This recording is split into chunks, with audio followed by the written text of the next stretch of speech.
We can debate about things that we know for sure aren't alive, and we can debate about things that we could all say are alive. There may be a deep and maybe unassailable interplay between the notion of the conscious being that's defining life and the order and structure by which he or she ascribes that feature to be indicative of a biological process. How about you both start with your opening statements? Brian, you can go first. Okay, well, first of all, I'm wishing that this will be a nice, clean, toe-to-toe battle, that we won't resort to any bloodshed like our last confrontation with. No, Lee has been on my channel. He's a gracious gentleman. I enjoyed having him on. I refer people to check out that conversation. He's given a TED talk that was surely inspirational, that came out 10 years ago on my 40th birthday. So you guys can do some quick math. And Lee hasn't changed a bit. I've got some gray beard hairs, as you can see. But the reason I suggest, Curt said, you can have any guest, to have a theolocution, which is appropriate for gods like us, in man form. And I said, there's no one I want to go toe to toe with more than my good friend Lee Cronin, because I have tremendous respect for his intellect, for his character, for the fact that he's an experimentalist. He's a chemist, not a physicist, but that's okay. Some of my best friends are chemists, and he does experimental work. And that's very rare, Curt. As you know, you have theories in your name of your podcast. We hear a lot more from the theorists. We hear from Michio Kaku, from our buddy Eric Weinstein, from our buddies, Brian Greene and all the like, but we rarely get to hear from experimentalists. So one of the niches I like to hopefully fill in is to bring an experimentalist standpoint to it, which is first and foremost driven by evidence. And I'm hoping that today, if Lee agrees, that we'll kind of take a tour through what we know about the universe, what we know we don't know about the universe, specifically restricted to life, which is Lee's domain, much more than mine. But I want to bring an experimental observational astrophysics perspective to things, and even touch upon the things that inspired me as a 12-year-old kid to get my first telescope, which is the biggest question I think there is. Even though I study the origin of the universe, I still think the question of the origin and evolution of life and the existence of technological life would change humanity more than anything else, except for the fact that I don't think there's anyone else out there. So I'm going to take a contrarian point of view, not a skeptic. I don't like the role of skeptic. I think that's kind of overblown and hyperbolic. And people, you don't want to invite too many skeptics to a fun birthday party. But I want to play the role of somebody who would like nothing better than for aliens, for UFOs, for UAPs to all be harbingers of unexplored civilizations that are going to be hopefully benevolent. And yet I'm coming from a perspective of moderation of my excitement, so that I don't get too overblown and too optimistic. And I hope that we can have a very spirited discussion. And as I said, there's no one I'd rather have this friendly, bloodthirsty debate with than Professor Lee Cronin, who's a giant in his field and has already accomplished a tremendous amount. And yet we differ. And hopefully by the end, we should have a rubric by which we can apprise for the audience how much we have learned from each other. If I change my mind, if Lee changes his mind. So maybe after Lee's introduction, we'll have kind of a framing, the rules of the fight. Like, Curt, you'll be in the middle of the ring, and we'll go toe to toe. With that, turn it over to my buddy Lee. Lee. Thanks, Brian. Is that okay with you, Curt? Yes, please go. So, yeah, I mean, I was really looking forward to this because Brian and I both share the rule of scientific law that we kind of like data and we like experiments and we like theory. And I've listened to Brian debate a lot, and he's he's much more polite and patient than I am. So I have a lot of respect. So I really have to read between the lines. And I've been involved in some debates where people just want to catch me out. And I'm no doubt Brian's been in the same place. So I would say today is probably almost going to be too congenial, but I think that's really important because we're both open-minded, but we're optimistic about different things. Now, as a chemist, I have a very intuitive feel for the way chemistry works on planet Earth, the rate at which molecules are made and destroyed. And I'm fascinated by biology.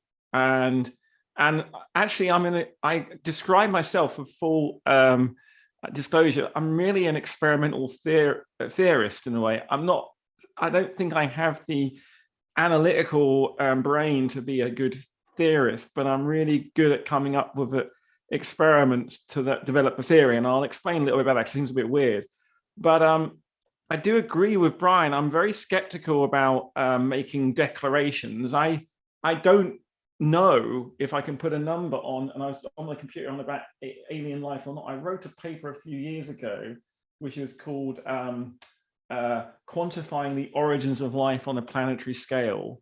And I'll talk about the Drake equation and the Fermi paradox and the chemistry. But and I also want to make this about what Brian is doing very well, is saying, hey, I don't know, or I won't paraphrase too much because I think he's much more qualified to give his own point of view, given he's here. So there is this kind of gap in his intuition. And I'm going to try and fill that and say, well, look, I know how easy chemistry is. I know how odd life is. And I want to make a couple of statements. The first thing is we don't really know what life is. And I don't mean in some kind of weird kind of whether we are, projections from an astral plane. We're clearly material. I'm kind of a materialist, but to kind of cheat on a copy of what Penrose said in a podcast, said, I'm a materialist, but I just don't know what the matter is, right? And I think that's kind of important to understand that. So that's one point.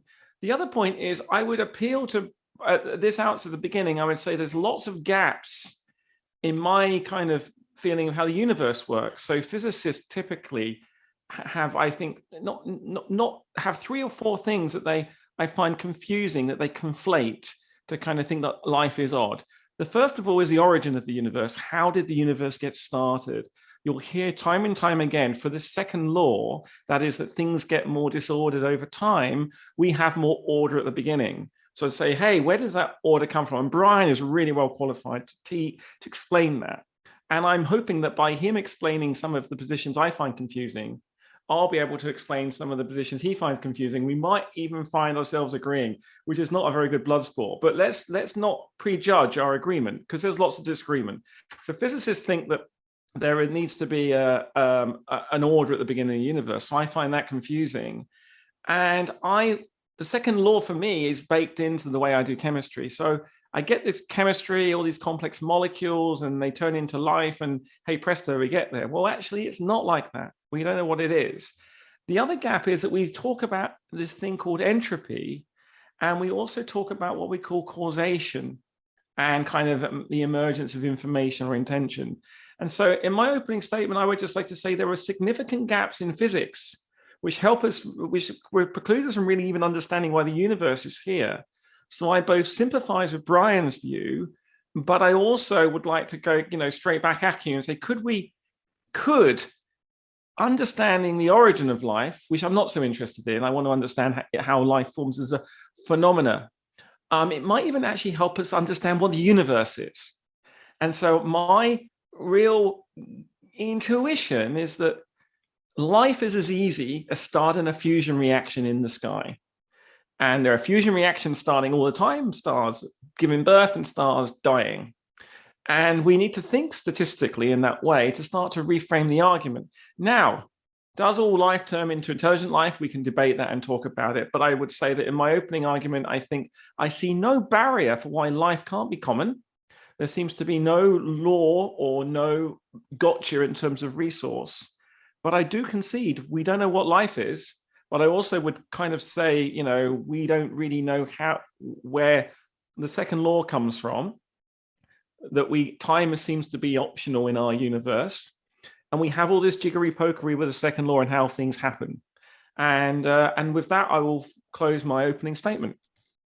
All right, let's agree on some definitions, or let's get them out of the way. So perhaps Lee, why don't you define, I know this is highly contentious, but why don't you define what life is? And if you can't define it, then why can't you define it? And then also intelligence, so life and intelligence. And then Brian, add to that or tear it down. Yeah, please tear it down. So there's more definitions of life than there are life forms on Earth, thinking about it, which will give you some. But I'll give you the standard NASA definition, and I'll give you a slightly easier one, which will also blow your mind. So NASA kind of got a committee and got a lot of really smart people together and really, said, well, okay, look, what are we kind of looking for? And I'm going to get this wrong because I don't know it by rote, but it's roughly saying that life is a self-reproducing or a sustaining evolutionary chemical system capable of Darwinian evolution. I think I've almost got it in a line. And there's a lot of things in there, because it's saying has to be self-sustaining, there's replication, and there's Darwinian evolution. There's kind of a lot of terms. And the thing for that is you have to then get almost like the legislature out to say, do you qualify to be a life form? Are you replicating? Okay, maybe. Are you metabolizing? And then you get people saying, oh, but fire kind of does that. Why is fire not alive? And you get all trapped into circles, and people say, oh, viruses, are they alive? So I'm going to give you the kind of Cronin definition, but actually is probably more like the Walker definition, or the Cronin-Walker definition. And I'm collaborating with a colleague at ASU, Sarah Walker, who really has inspired a lot of this. And we've been developing a theory, but I'll come to that later. But what I'm going to say, and this is for the people listening, that living systems, I don't know what they are exactly. They're kind of like a bit, although they're material, there's some weird stuff. But what do living systems uniquely do that no other systems do? They create complex objects, okay, in abundance that couldn't form randomly. So be it this 3D printed tesseract, which I made on my 3D printer, this nice Phoenix solar watch, which are little lights coming on at the back, so it's all function, and my mouse and my body, and the complex objects that they just couldn't randomly form. Now we can define complexity in a minute, but I'm going to give you kind of one other thing. This thing kind of says that this is alive, and it kind of is, which will blow your mind. This is alive, or this is evidence of life. And then people say, a virus is alive. And the answer is yes. Viruses are produced by evolutionary systems with biology, and that viruses could not exist without the chain of events which connects all of us right back to that origin of life on Earth. So I guess I'm saying NASA definition for some of the aficionados that, replication, metabolism, Darwinian evolution. But I would say, okay, that's really hard. Tick box, tick box. Why not look for things that do complex things that we wouldn't expect? And so that's life to one degree. Then intelligence kind of builds on that, because clearly this was not evolved in the desert. This required human beings to invent, lithography, a Turing machine, electricity. I mean, I am so proud of humanity. It might seem a bit kind of, weird, but how much creativity went into making this silly little watch? There's a solar cell in here. There are LEDs. There's a microprocessor. There's lithographic defined memory, and there's refined titanium. I was feeling rich when I bought this, but I wanted a light watch on my list. So there's all this cool stuff that we've done, and this clearly is evidence. And I'm going to use this term, and I don't like using it, but I'm going to use it in the way that I mean it, and I'm sure Brian will cut me down if you think I'm being ambiguous. This is a result of intelligent design. And what I mean, a human being building abstractions in their head were able to leap beyond the confines of evolution, able to think about stuff and conceptualize, and not having to die trying it out, and they made the watch. So all the way back, definition of life, evolution, chemistry, NASA, my definition, stuff, things that make complex things you couldn't, in abundance, with lots of copy numbers that you wouldn't find ordinarily, say on the moon, on the Mars. And intelligent life can make objects that are even more intricate. So you have three epochs. You have the random epoch, just laws of physics doing their cool stuff. The biological epoch, the distribution of objects in that narrows a bit, and then technology and intelligence produces a delta function.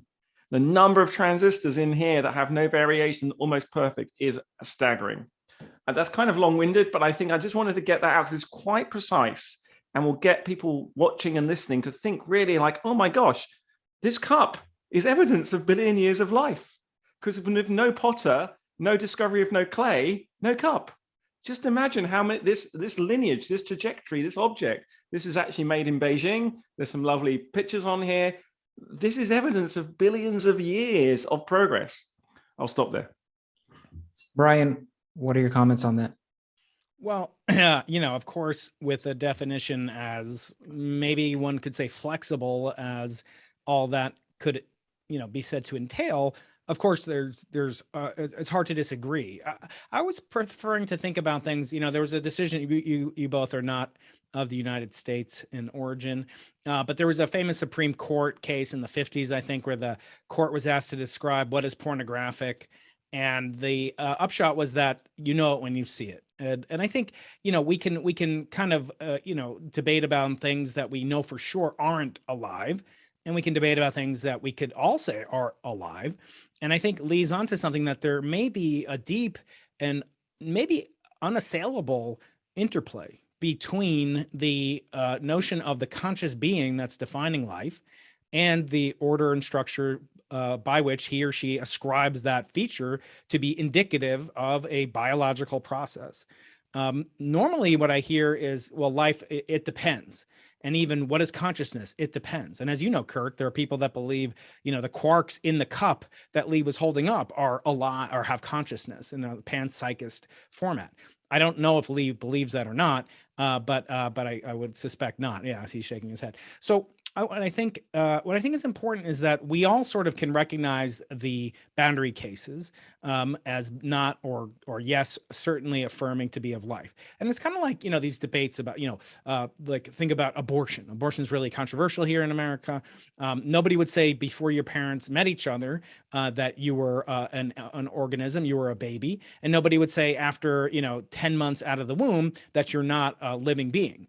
So it's in the superposition, the Schrodinger state, where it can be, is it alive? Is it dead? That's where the ambiguity comes in. And the human brain, as Lee knows, and you know too, Lee, Curt, hates ambiguity. We force patterns on top of things. The ambiguity bias is a well-known psychological affair. So the question is not, are the edge cases alive? But are the, how do we parse and split with granularity that's sufficient to provide the satisfaction morally and intellectually that we're actually making progress? So I like that Lee began, or originally he mentioned the Drake equation, and we should actually go through that and what that entails, because I think in that realm, my field, not me specifically, I don't study the origin of life or technology, et cetera. It has brought the most to bear the field of astrophysics. Again, not what I do, but the many terms in the Drake equation have been reduced in their uncertainty, has come from astrophysics, not from chemistry, not from biology, et cetera, from discoveries that have been made by my colleagues, not by me again. So I think what's important is that we all can first agree on the baseline definitions on the pitch, which is that, living things, we have some vague notion of what living things are. And I think the only thing I was a little discouraged in what Lee said originally was he doesn't want to talk about the origin of life. And I feel like all these things are kind of interrelated. There are classic chicken or egg type problems, and I think life, chemistry, et cetera, has a great deal to say. And I'm doubly surprised because in Lee's phenomenal TED Talk from 2011, September 9th, 2011, my 40th birthday, he goes on and tells Chris Anderson in front of a live audience that within 2 years, he's going to be able to make life in his laboratory.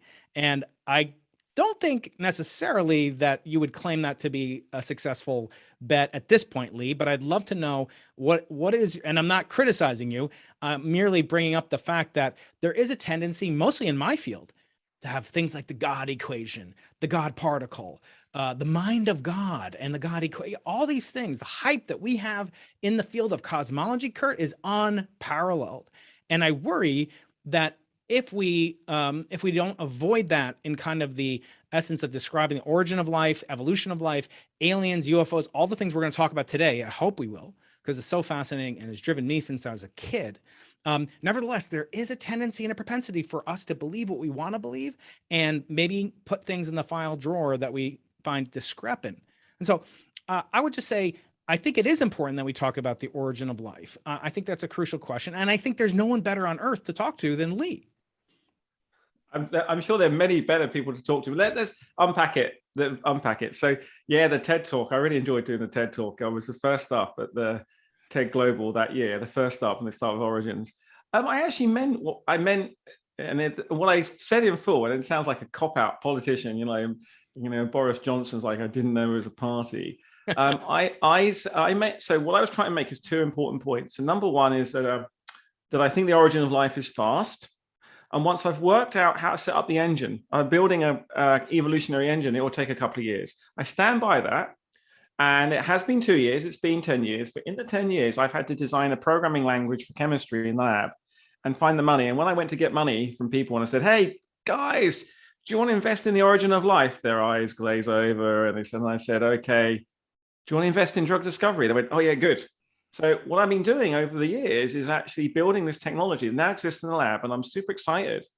Now, I made a major error, many major errors. I mean, I completely concede. I wasn't overhyping, saying to you, it was, you can watch a video. I was generally like, I wasn't expecting that question. I was like, I don't know, 2 years, why not? That's cool. Let's go. But there's a really important point that at that point I had an intuition about what to look for, but I didn't really have an experiment. Okay, I didn't have a theory, I didn't have a model, and I didn't have a threshold. And I was like, can I swear on air? I was like, Yeah. What do you mean by threshold? You didn't have a threshold. I'll come to that in a second. So I was like, holy shit, I have nothing. Right. And then then I looked at CERN and how they did it. So NASA couldn't find the origin of life that, alien had a life dependent on it. Because they're like, oh, is it green? Is it a microtube? Is it phosphine? Is it actually, to be fair, NASA didn't say anything about phosphine. We'll come to that. But inspired by the machine that was the LHC, they have one of the best press officers ever. They had the standard model. It's a beautiful model. They had a theory, which gave rise to the standard model. They were able to simulate the standard model and work out what energy range in which to find the Higgs.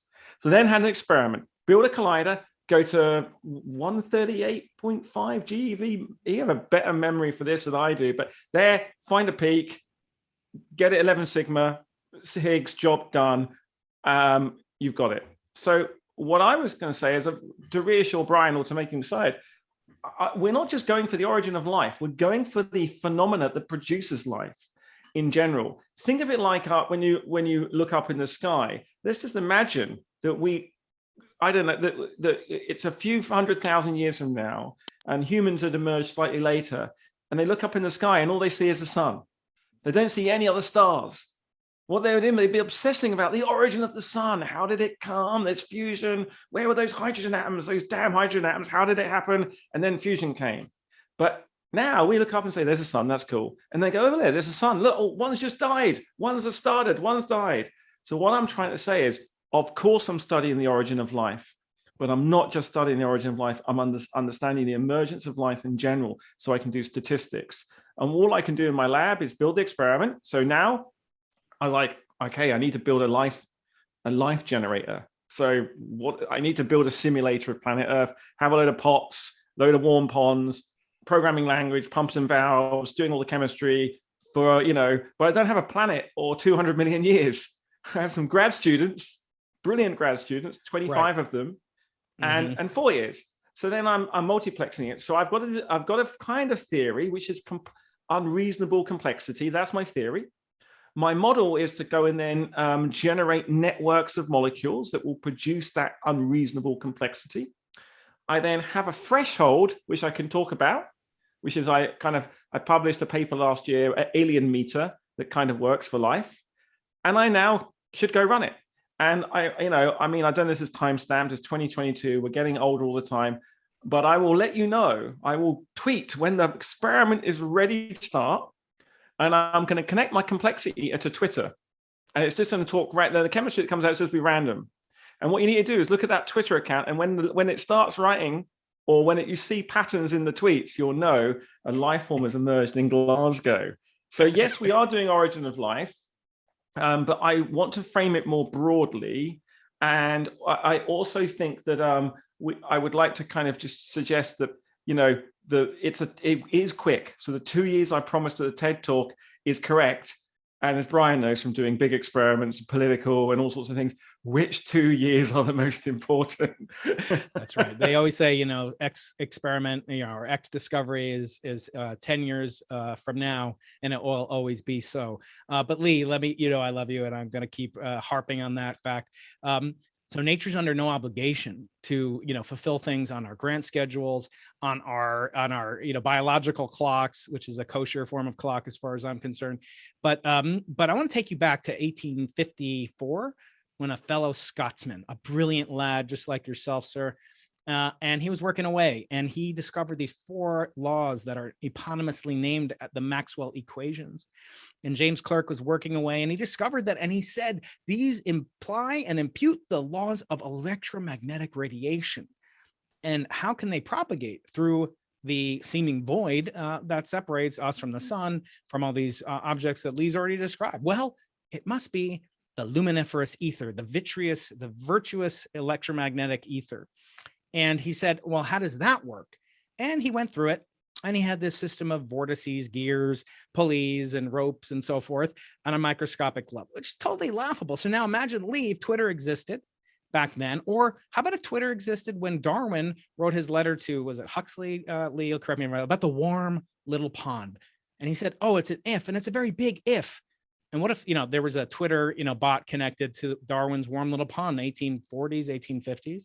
Or what if Miller Urey, by the way, Urey was Stanley, Lee Urey, who was Harold Urey, rather, who was at UC San Diego, a mile from my office here.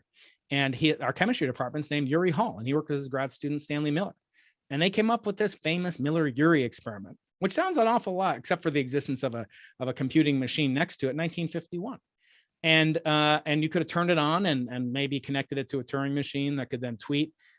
And that would then, here we are, here's the prototype of life coming out, and it's doing something complex, organized, reducing of entropy, collecting information, and providing surprise. I think that's important. And it'd be totally far off from the way we actually believe. And correct me if I'm wrong, Lee, but I'm going to be bold because Curt's paying us, handsomely to be aggressive. And I'm going to say, I don't think we've made any progress in this type of field of Miller-Urey, Darwinian warm little pools since those original conjectures. I think they've been shown to be wrong, not, scientific fraud, but there's no evidence that those chemicals, even if they could be provided in sterilized little beakers that I get at my chemistry stockroom and you get in your chemistry stockroom with pipettes that are cleaned and connected to an autoclave, that even so, they can reproduce actual living organisms. Correct me if I'm wrong. I'm ready for the arrows. No, I mean, look, so I don't want to, so I'm stuck here. As a chemist, I mean, chemists have made incredible achievements since the time of Miller-Urey, right? I think the problem is, the experiments that Miller-Urey did was a bit like you doing the Bicep 1 project in 1950. And the technology wasn't there. We kind of understood polarization. We understand about light. We didn't know anything about the microwave background. Mm-hmm. So they were kind of visionary in that they had a hint that life existed. Oh, sure. Whereas the physicists were like, there's no Big Bang. There's just this steady state model and all this stuff. So they were kind of ahead of the physicists at that time. And so what they did, they were a victim of their own naivety of simplification. Mm. And so the progress that was made there is they just said, okay, we'll just take some very basic molecules and put them in a flask and heat them. So the Miller-Urey experiment is literally a big bell jar with a circuit where you got a heater and you have some water, methane, hydrogen, ammonia. Okay. And these are the elements you need for most amino acids, which will have carbon, hydrogen, nitrogen, oxygen. Some have sulfur in it, but let's leave those out here. They didn't put any sulfur in. And so what they showed was something that I love mathematics. I'm a much better kind of a computer scientist and mathematician than I am a kind of historical chemist. So for me, when someone says, oh, here's some glycine is the simplest amino acid. Combinatorially, it's easy to get. It's like maybe flicking 3 or 4 heads in a row with a coin flip. Okay. So, and they did this with a lot of amino acids. And so the chemists they made this, and it was still remarkable because, whoa, these simple things can make amino acids. Amino acids are in proteins. Is there a link? Well, of course, there's a link insofar as the atoms in that jar can find their way into amino acids. But we know that life isn't about amino acids. Life is something different, right? And so I don't think they've failed. I think the chemists have been asked to develop a philosophy or to develop an ontology that just didn't exist. And I think so I think the chemists are doing brilliant things. Now, what's happened in the 50 years? Well, chemists have gone on and cured disease and made interesting molecules, and we all know that. I'm not here to defend them, but the analysis has got better. But Lee, aren't you guys still now with things like the RNA world, which we have to discuss? I mean, isn't it just redox, this redox reaction? Now, what was the Miller-Urey amino acid? Now, now we know the secret is RNA. So I would say within every field, so I'm going to try and do this as delicately as possible. Within every field, you have a field that gets stuck, and the origin of life chemists are really interested in combinatorial chemistry, the easiest route to X, Y, and Z. And then they see a series of smoking guns. And the thing is, I'm sure that Brian and I readily agree that RNA is not the answer to the origin of life.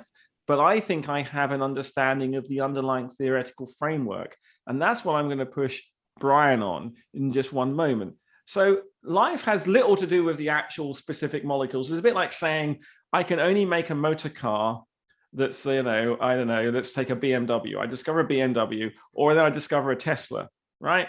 Mm. Let's say there's the origin of automobiles on planet out there. And there's no space for a Tesla, it's just BMW, or there's no space for a BMW, it's just Tesla. There's only one way of doing it. Or Kurt's Lamborghini. Lamborghinis. My son is into Ferrari. It's like if his dad is like Ferrari all the way. He's getting a midlife crisis at age 10.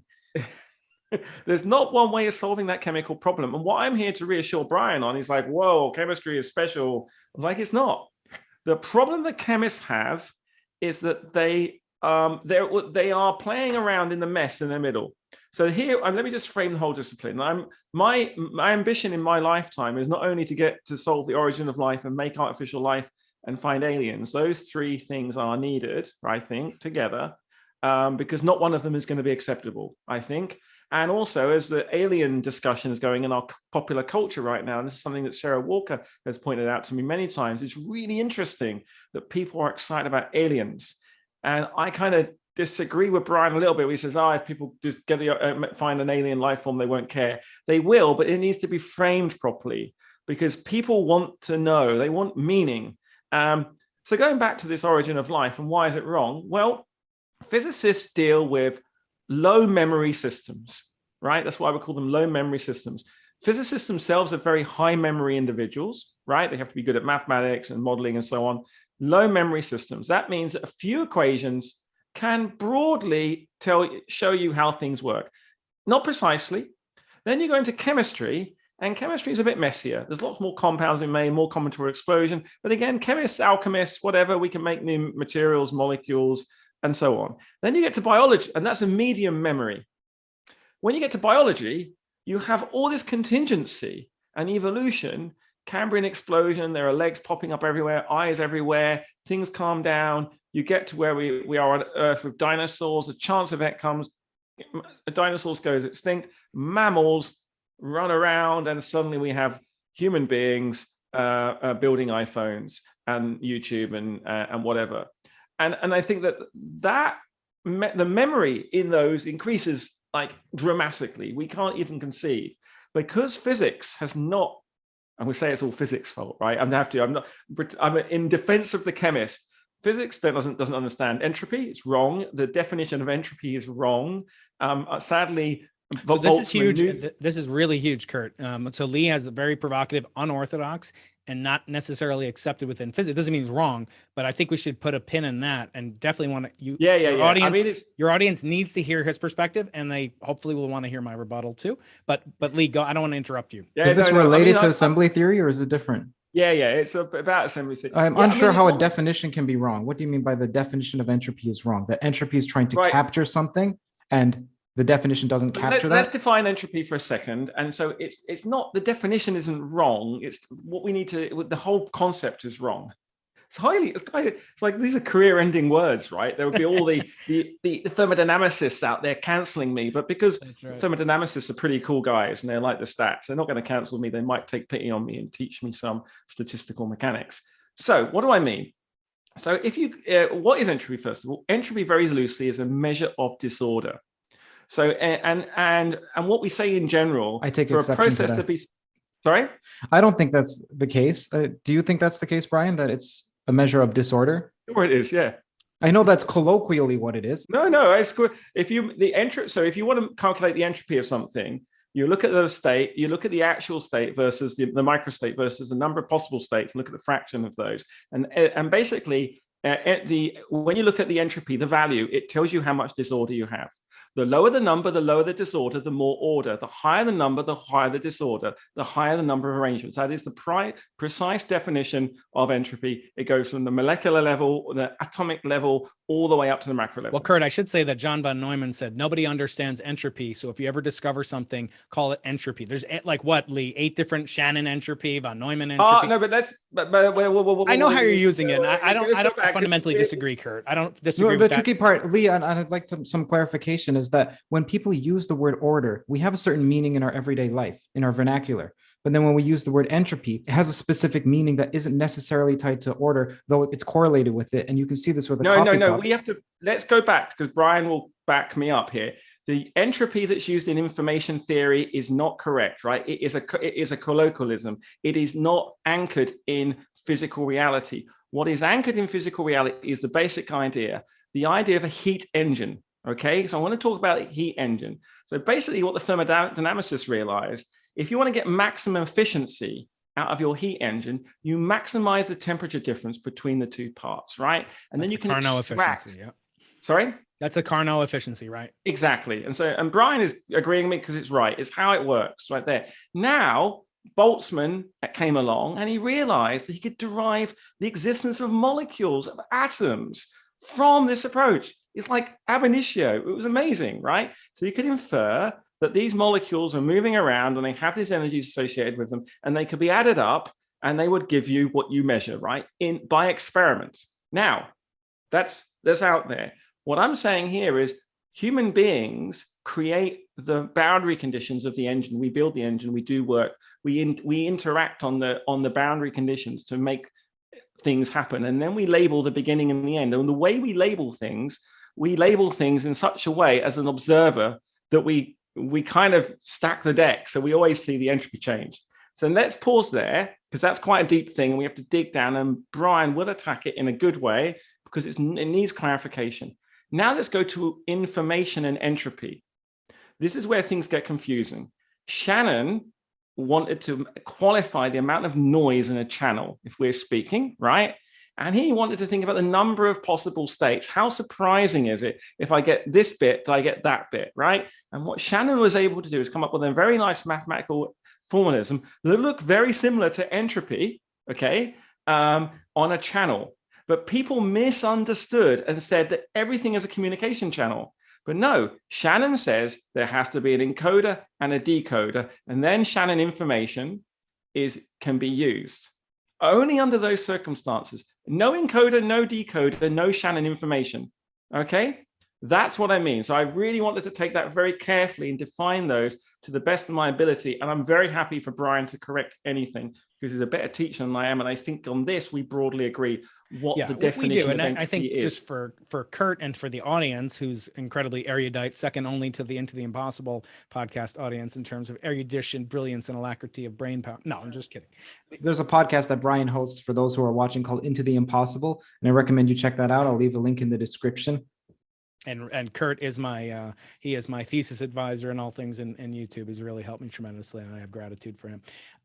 So Lee is eminently correct here. I think this is absolutely something that we can orient towards, and that only highlights again this very delightful and delicious. You have to understand, Curt. Me and Lee share one thing in common. The curiosity depends on us being mystified, stymied, and perhaps even deceived by nature at certain times. Our job is to not deceive ourselves or other people to get money, attention, fame, etc. But in these contexts, when you have ambiguity, again, Lee mentioned a lot of topics in that definition, which is eminently correct, insofar as we all agree on things like temperature.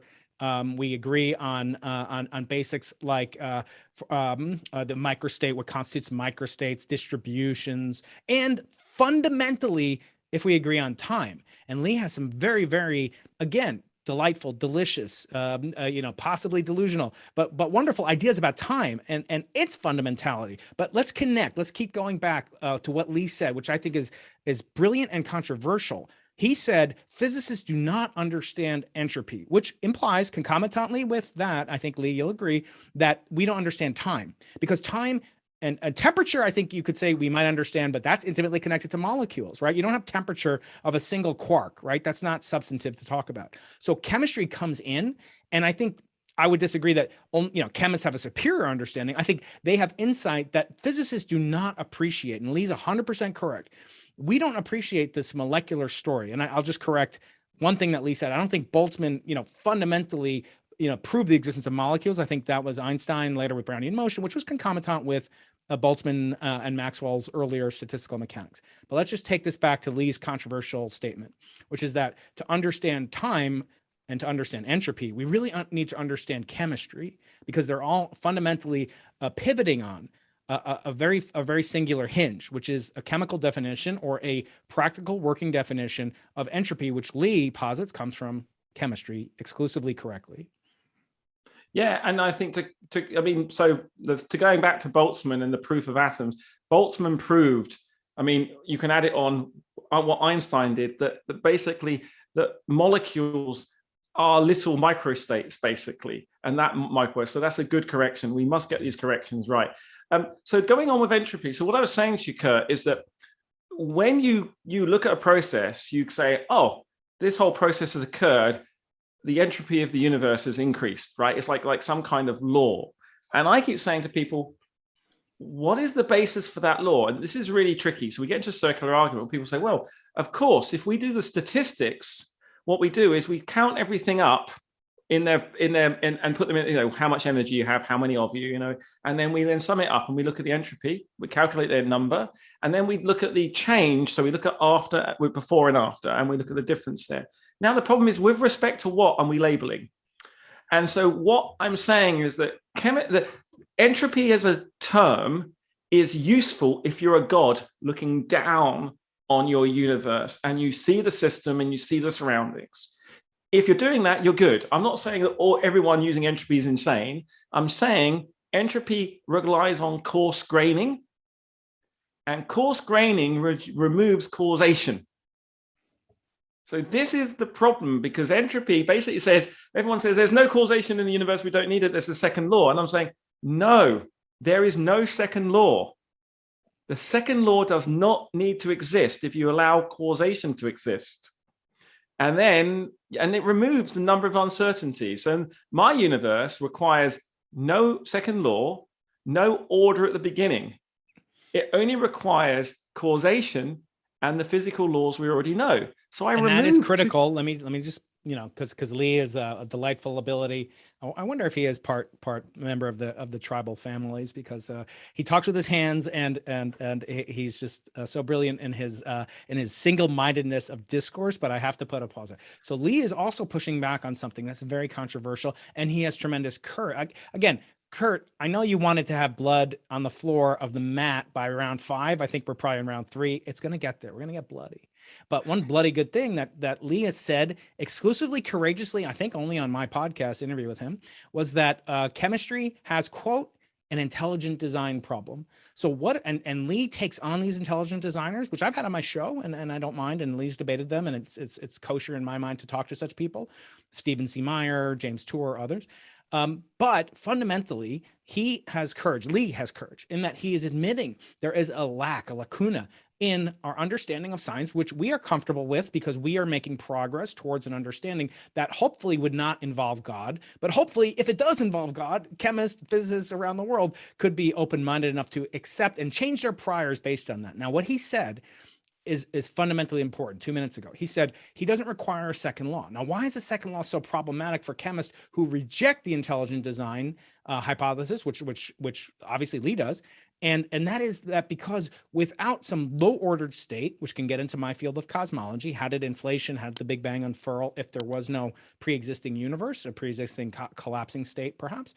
How do you establish a low entropy state of the universe for it to grow to today's fecundity of information, of complexity, of chaos, of entropy? by 10 to the 100 orders of magnitude that Penrose has pointed out in the 80s already. This is a huge challenge to cosmology. How do you get to high entropy today if you didn't start with low entropy in the beginning? People like David Albert and others have postulated something called the past hypothesis, which is basically by fiat, some entity instantiates a zero entropy or low entropy state. I think that's kind of touching on almost intelligent design-like features, but Lee's self-consistent, if not correct. I'm saying he is self-consistent. If he can avoid the second law's validity uniformly, universally, then he precludes and excludes the need for some designer. And I just wonder, Lee, is that driven by some desire to eliminate a godhead, or is this fundamentally just an element of a self-consistent theory of the early universe that leads to the chemistry, time, fecundity that we just described? I mean, I was thinking about this today, actually, because I was listening to something you were saying. And no, I've always really had an intuition for time that was different to everyone else's. And I remember my physics teacher when I was at high school, who used to work at CERN. And I was saying this thing called time. And she said, no, you don't understand. Time is nothing. It's just the ability to watch interaction, things to happen. It is, if you have to distribute energy, you have time. And I was just like, that's just, and for all these years, that just for me, it's just felt wrong. And I kind of ignored it.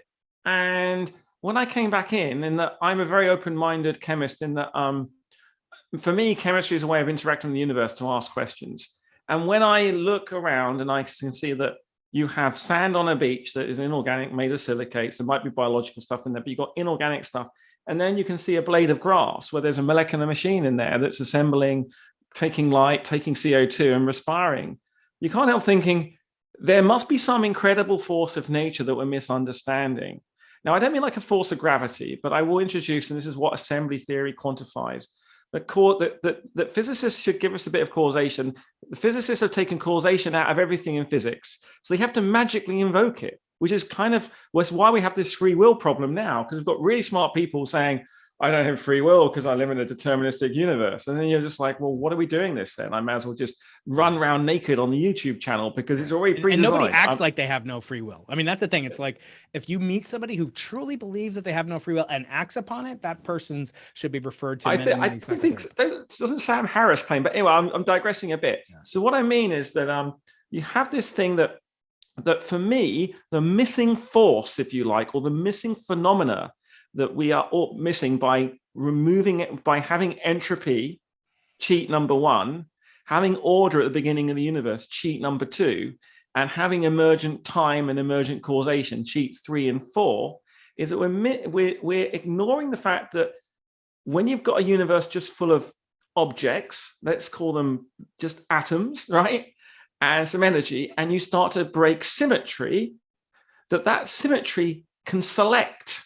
And there's this thing called selection. And you don't need biology for selection. You don't need, don't worry, there's no panpsychism here. There is just the environment can start to be the shepherd for the sheep, if you like, and then the sheep can become the shepherd. And they switch between the two, and you get complex behavior frozen in.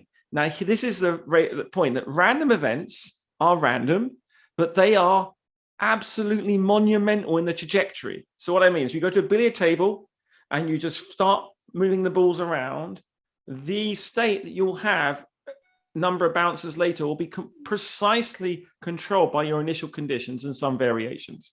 Start with different initial conditions, put in different energy, you'll get to a different place. Now imagine that the system is able to record that memory of what happened before, that basically physics turns into chemistry through bond formation and complex combinatorial explosion. And then that process is then harnessed when biology is invented by matter. And you're able to remember what happened to you at higher dimensionality. And that is that causation from quarks to quacks, right? We can have a quote on that. I call it from rocks to Rachmaninoff. Yeah, that's a much better, I'm much better at this than I am, Brian. But you go from this kind of non-causal system to a causal system that then act on itself. So there's two levels. You get to biology and you get causation trapped in evolution. But then when evolution produces objects that can act on themselves, We can genetically engineer ourselves. We can play with the climate. We can play with the soil. We can play with technology. You get this explosion of further complexity. And that's how it works. And I think that the universe is literally teeming with these engines of causation.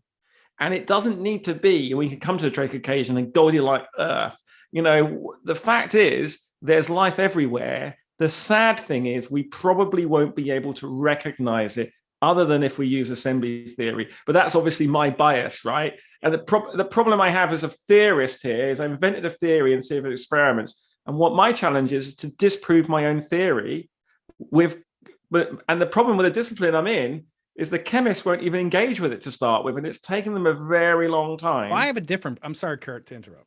Go ahead. No, I mean, it's better if I don't say anything. Okay. It means it's going well. Okay. Although I do have a quick question. Yeah. It's for Lee and for you, Brian. What's the definition of order that doesn't involve entropy? Because if you're saying low entropy is order, well, then that sounds like a definition of order. Yet the word order was used prior to the word entropy being invented.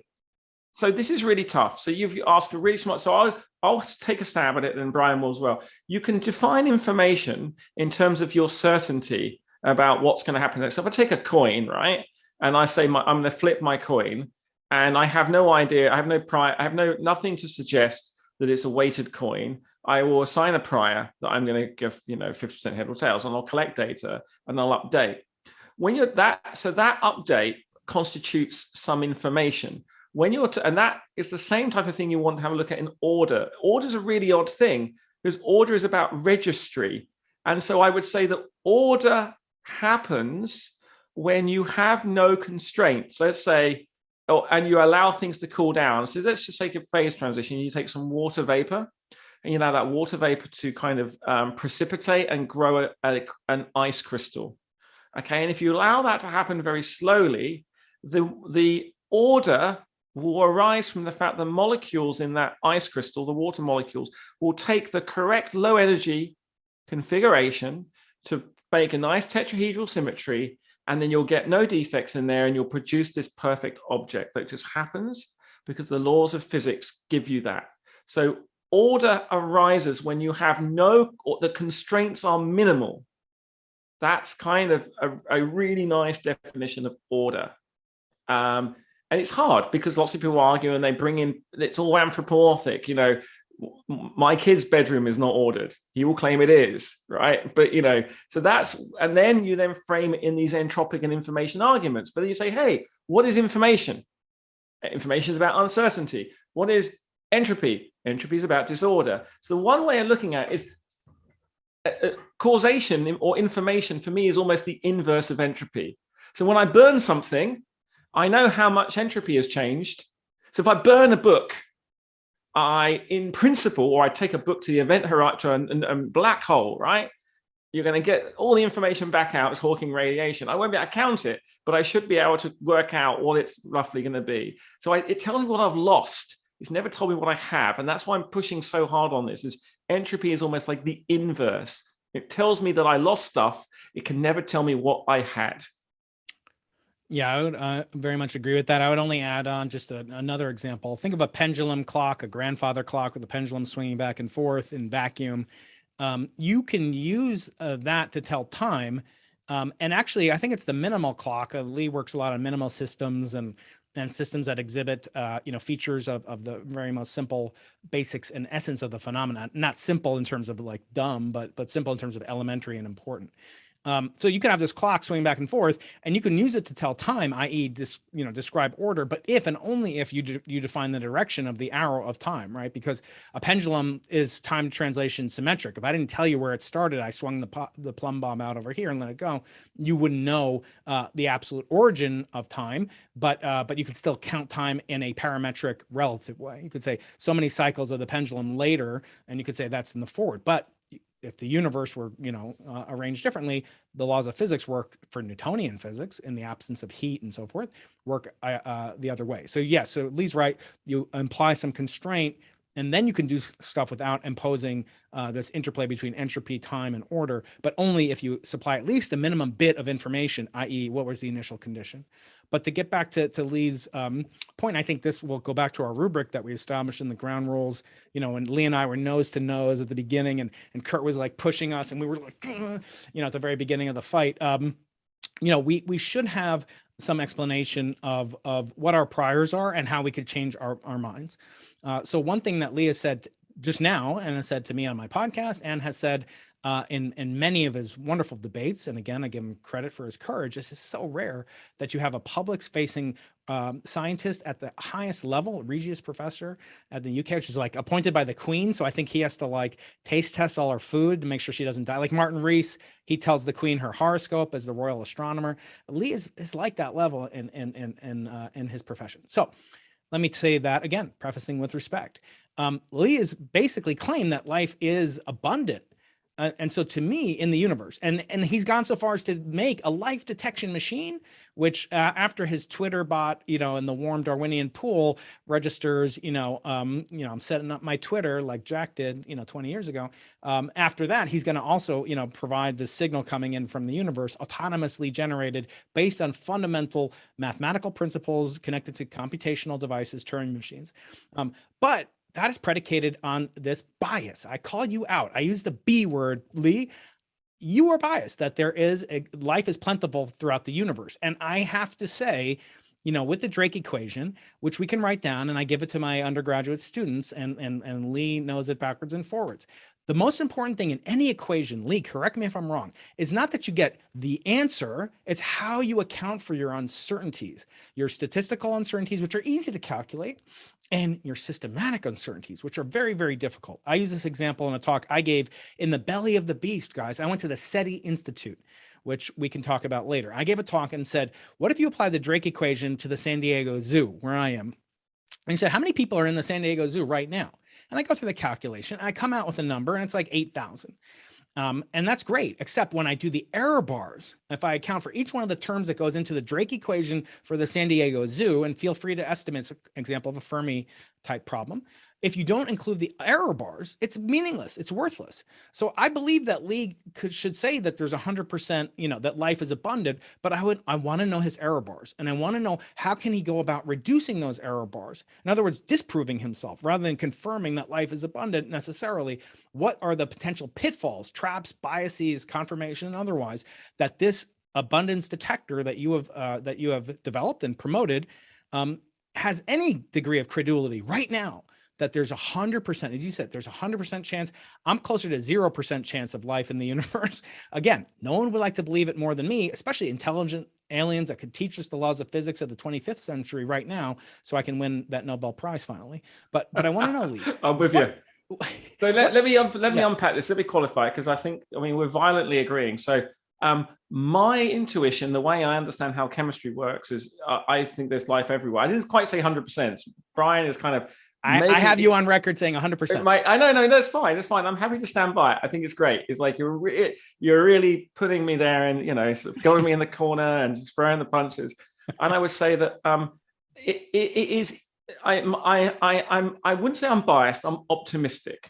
But if you were to say, Lee, how much evidence do you have for life elsewhere in the universe other than Earth? Zero. I have zero evidence. But I could kind of say to Brian, hey Brian, let's set fire to something, right? Like, I don't know, some carbon. How much evidence do you have for carbon being on fire and oxygen in the universe? And you're like, probably wouldn't have any, right? But he knows it happens on Earth, and he knows how simple it is. And you could probably go, yeah, I could probably imagine some carbon being on fire somewhere.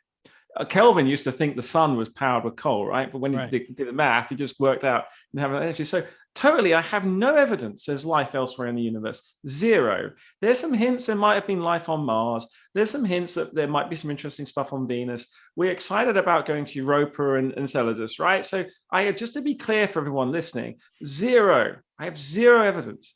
Does that mean that I'm somehow life religious? No.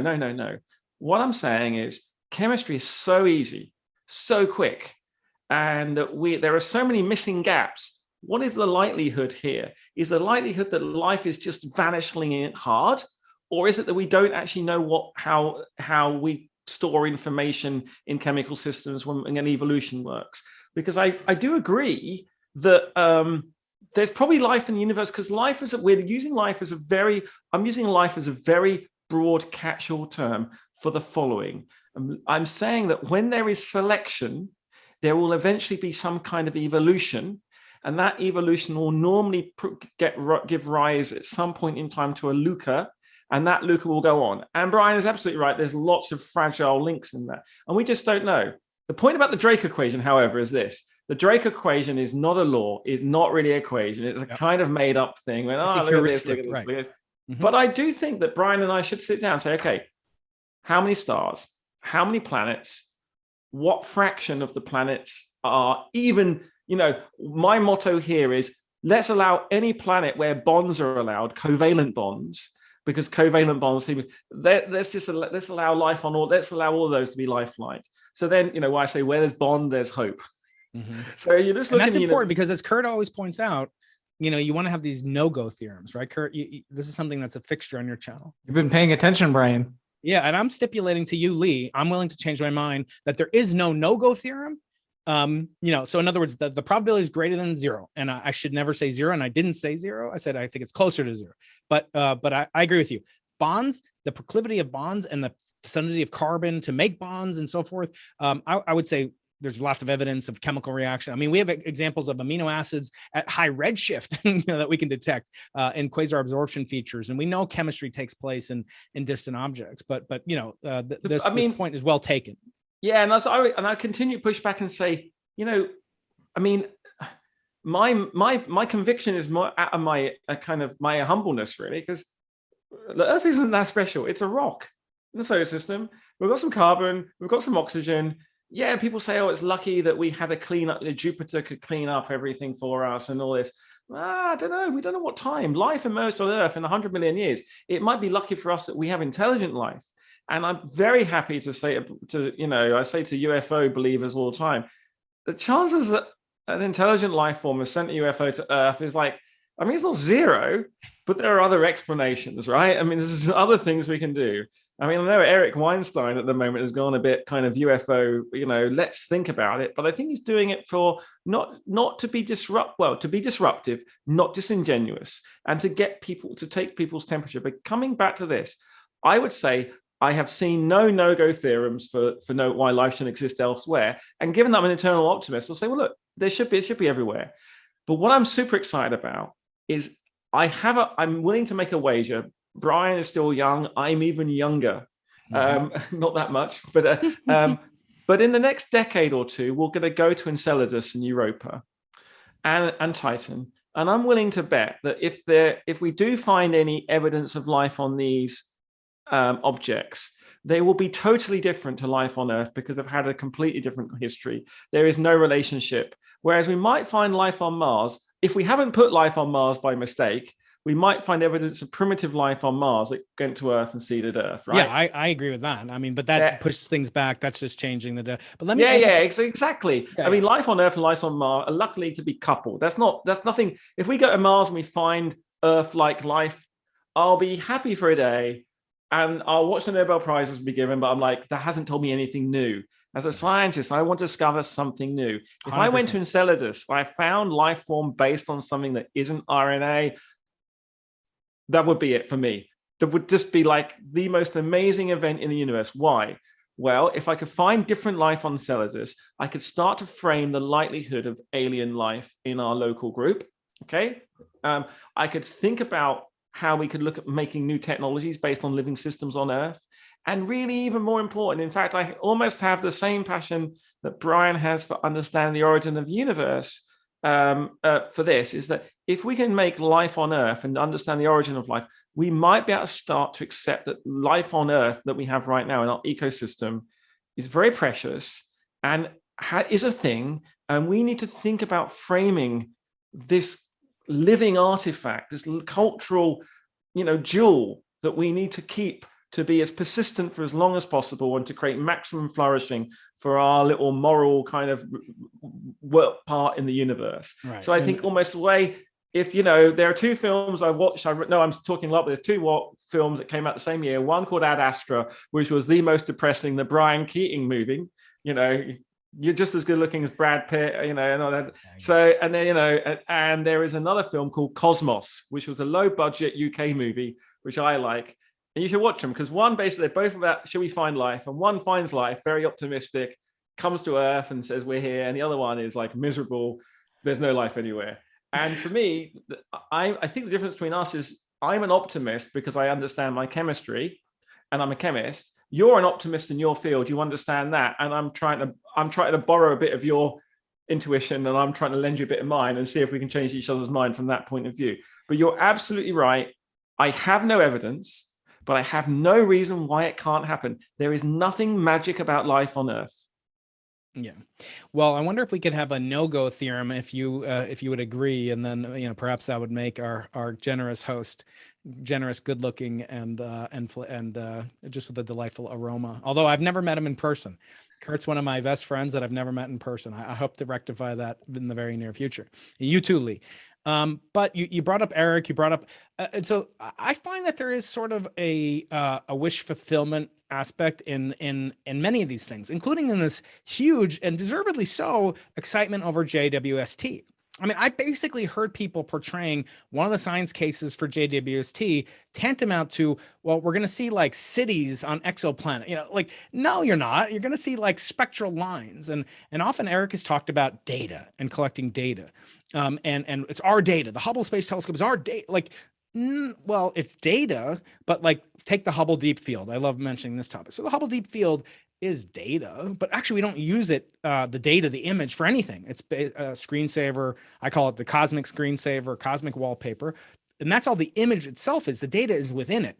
So if there's a UFO floating around in there, that is not the same as what astronomers call the type of evidence that we associate with data. Stuff that we can be quantitative and analyze, spectral, time domain, multi-waterfall display. We can do a ton of stuff with the photon information, not just the image information, the picture information.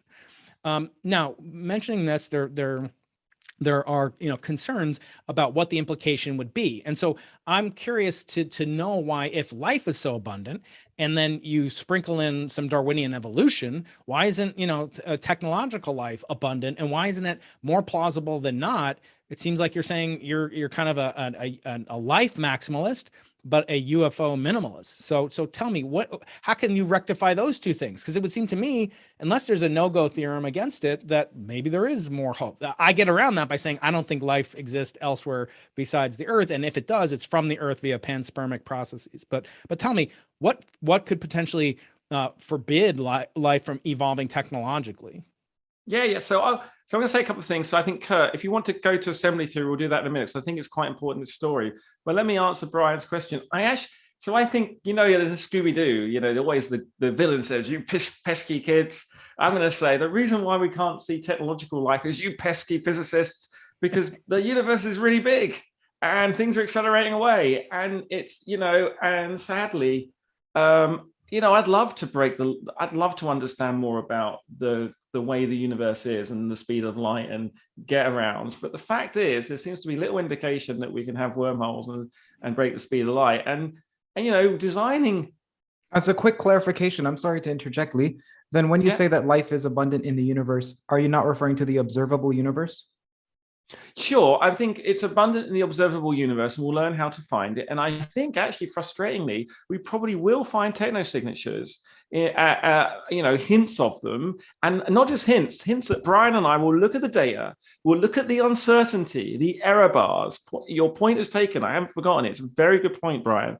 And we will then go, well, the balance of fact here is like, it is possible remotely to get data, squeeze down those errors and know for sure there's alien technological life elsewhere in the universe. We could do it, okay? And don't let NASA and other people say it's not. We can do it. We can detect the Higgs boson. If we can look at the cosmic microwave background, we will be able to find technological signatures. But we need a better theory, which I'm trying to introduce. It might not be the right one, but I've got a feeling it's going in that direction. But to answer the question of where all the technology is, there's a number of answers to that, but I want to say something quite profound. If time really is a thing, and let's say time is a commodity, and at the beginning of our local universe where the laws are. Now, I'm going to define time, and this is going to be like, I mean, I'm not a very good singer, but this is going to be like Brian hearing a really bad singer, and he's like breaking physics. But here, I'll try. At the origin of the universe, there was some kind of singularity, which basically we seem to be, we were kind of one quantumly connected, one particle, let's say. And through that causal aperture, the size of the electron, the charge to mass ratio of the electron, the gravitational force, all the forces were produced, all that was produced there, right, in that single point. Because people say the laws and all the constants are just contingencies, right? And so we have that, and then from that process, that point in time where the universe expanded, and I think, again, Brian has the history of the universe down. Like, I think, if I remember, I'm studying you, that all the hydrogen in the universe was made in the first 20 minutes or something, which is just a mind-blowing kind of fact. And it's true. Shorter than the Big Bang Theory TV show. Exactly. That's a great. So now you've got this stuff, right, in time. Now, the reason is the clock is ticking. Now, at that time, you don't have enough states in the universe to actually produce life. It's kind of cool. Basically, you actually, the Fermi Paradox, and I'm saying, I have to qualify this because I'm stealing this idea. I agree with it from Sarah Walker. So I'm not very good. Well, I should steal more ideas, but she's convinced me, and I also think it's true. It's a natural consequence of assembly theory. The Fermi Paradox is not about the fact that we don't see the aliens. It's just we're looking back in time, and at that time the universe didn't have the ability to produce technology. So it's like a Fermi filter. Now think for a second. It's like, oh shit, we're looking back in time. The universe didn't have the ability to produce technology at that time. We have to look in a different way. But actually, I'll push back again, just to say that there was an epoch in the universe where you didn't need a hard, rocky planet to sustain room temperature liquid water. And that was a time about 8 billion years ago when the universe, Curt, was at the temperature above 0 degrees Celsius, which is about 50 degrees warmer than it is in Toronto or Glasgow. I'm just trying to make you guys jealous. You'll visit me here in San Diego in January sometime. So the universe could have liquid water for billions of years until it become frozen water. And so actually, no, there's a reverse filter. There's sort of a sieve. No. That's that I have to push back. That's quite nice, but I'm saying something very profound in terms of the number of states available. I don't care how much water is available. Who cares? What I care about is a combinatorial state space. Remember, I'm not a chemist here. I'm a mathematician looking at states. So universe. Right. But Curt, the amount, I'm going to have Sarah on my show next week, but and I'll ask her about this. But is one galaxy sufficient state space to create technological life? Obviously, this is what I think. I think the answer is no, right? And let's just keep going with this arguing. Let's just make a conjecture. I don't know, right? But isn't it interesting? You've got a smaller volume of the universe. Time is a thing, so you're not going backwards and forwards. So you have to, there's this causal chain of events. I don't know how delicate, it plays into your argument really nicely. What sequence of events have to happen in the first 20 minutes, the next 200 million years, the next 2 billion years to prepare the universe to be able to metabolize elements, fusion, right? Produce objects that can then have enough structure, enough surface area for selection to occur over a period of time. So you might need stability of a few 100 million years with a certain gravitational force, but let's not add that on. I'm just saying, hey, wouldn't it be cool if the Fermi Paradox is actually just evidence the universe had not yet had enough causal history to produce life? We popped up as soon as it could. So we should like, oh, okay, let's now say, let's just make this very simple for ourselves and say life in the universe kind of started to emerge when let's say there's nothing special about Earth, happened quickly. So life was possible in the universe about 4 billion years ago. And so what we now do is we reframe our observations and we look around. I'm just making this up. It's a new idea I had today, thanks to Sarah's idea and Brian's question. And Did you come up with the metabolized elements? Because that's a cool line. I'm going to steal that. Yeah, I just made it up. I wouldn't steal it from Sarah. I would steal it from you. No. You could steal that from me. I just made it up just now. And so you've kind of got this idea that basically you're creating this infrastructure for causation that allows you to go a bit further. And so what happens, I don't know. I mean, if only we had an astronomer who understood how to look back here. Like if you redrew the line, so right, we're going to now restrict ourselves looking for a 4 billion year old light cone, and we look at the exoplanets, other objects. How does that reframe the search for life or intelligence? So, I mean, there's lots of ideas there. So the conjecture is there is a filter that is just the universe wasn't capable of producing life until a particular time. Now it is, then technology, and then how does that go on? And that plays into redoing our error bars in the Fermi paradox and in the Drake equation. And also, I hide my only shield, Brian, is I don't see anything magic on Earth. So it's probably possible elsewhere. Because okay, so that's a great point. Let me interject because it's difficult to interject without interrupting you. I'm sorry, Lee. No, it's all good. It's your podcast. You beat us in. Come on.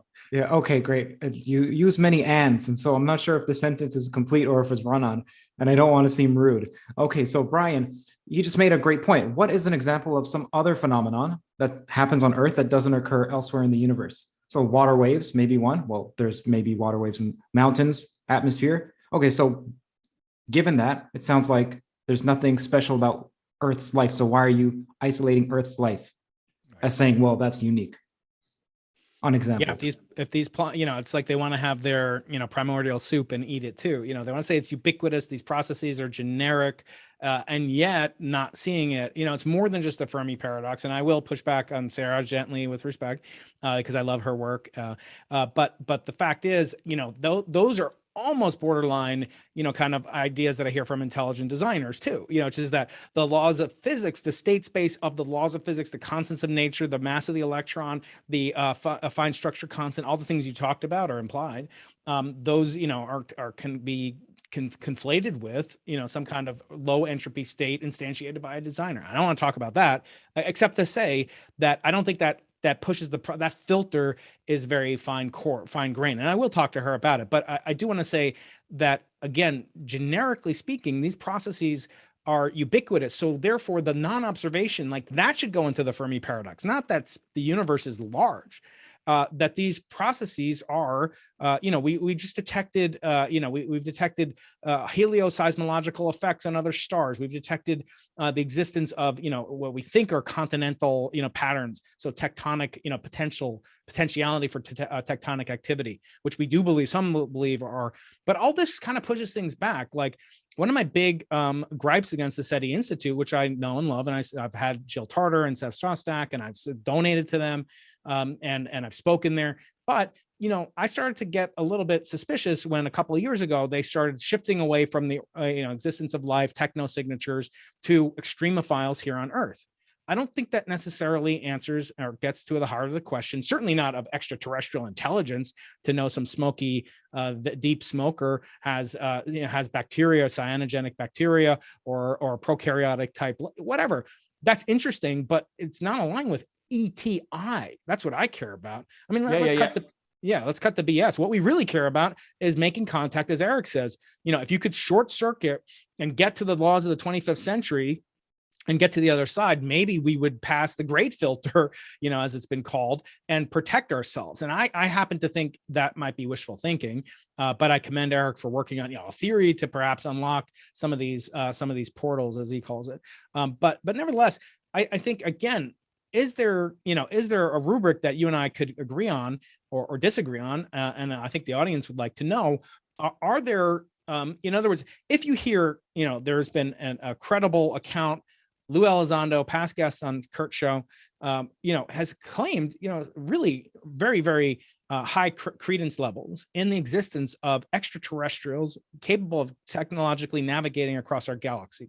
Correct me if I'm misstating or overstating. And the basic point, as a physicist, cares about, and that is, non-God bless you, Lee. Non-God bless you, or whatever.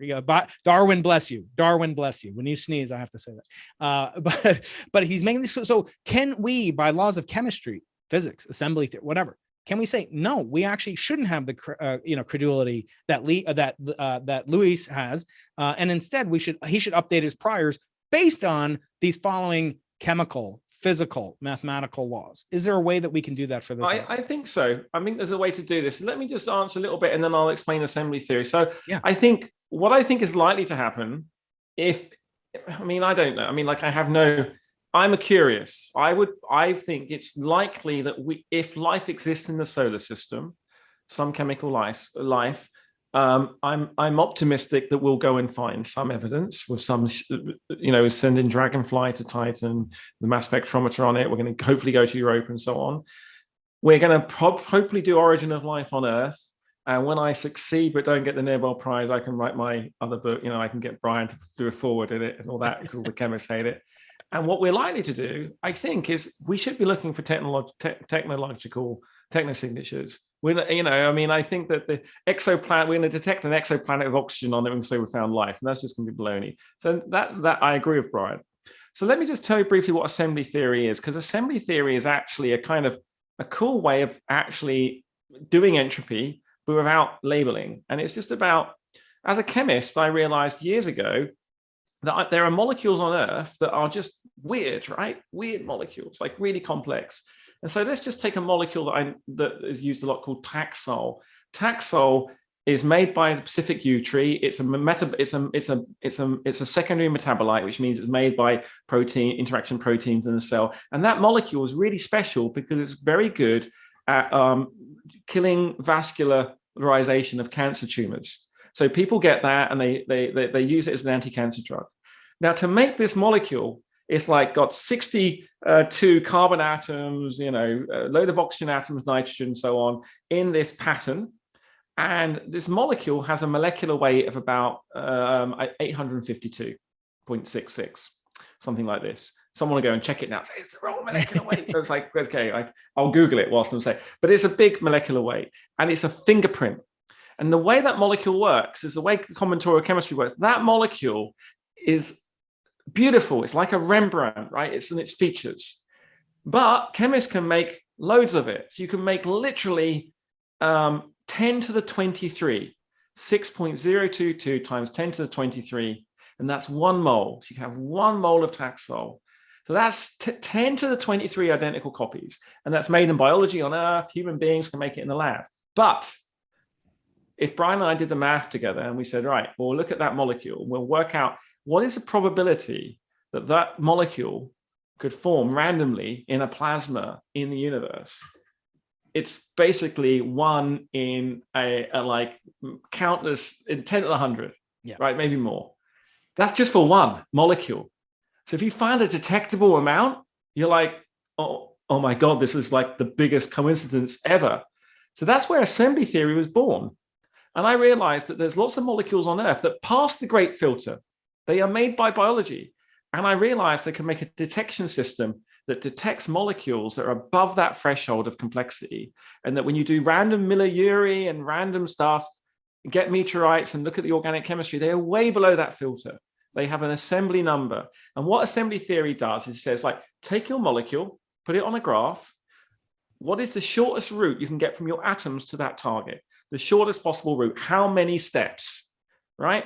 So it's a bit like if you take the word abracadabra. If you were to make, if you've got A, B, C, R, A, how many steps would you need to make the word abracadabra? Well, you can do it in a much the number of letters in the word, because you can reuse some parts. And so my conjecture is that assembly theory says it finds where there's memory or contingency in a chain. So it looks for lossless compressibility. That's kind of cool, right? It's a bit like information theory, compression, Shannon, la, la, la. But it's just like that. What is the shortest route to get there? Because, like Brian, as an experimentalist, the data is more important than my feelings. That's right. And so, it's like, so I like Ben Shapiro. You just sounded like Ben Shapiro for a second. Yeah, I love Ben Shapiro. And so it's really important that we understand that, because it's pervasive, right? Where people just think that, and chemists think that complex molecules, this is where the chemists, they're beginning to change their view. And what I'm trying to say is that the chemists don't, because they take it for granted that there's complex chemistry everywhere. I'm saying, hey guys, it's not just RNA that's important. ATP is important. That's my joke, Lee. I say, in economics, past performance is no guarantee of future results. It's like we have past performance evidence here on Earth, but that's no guarantee. So assembly theory, what it does, it allows you, given a complex molecule, you can work out the likelihood it formed by chance.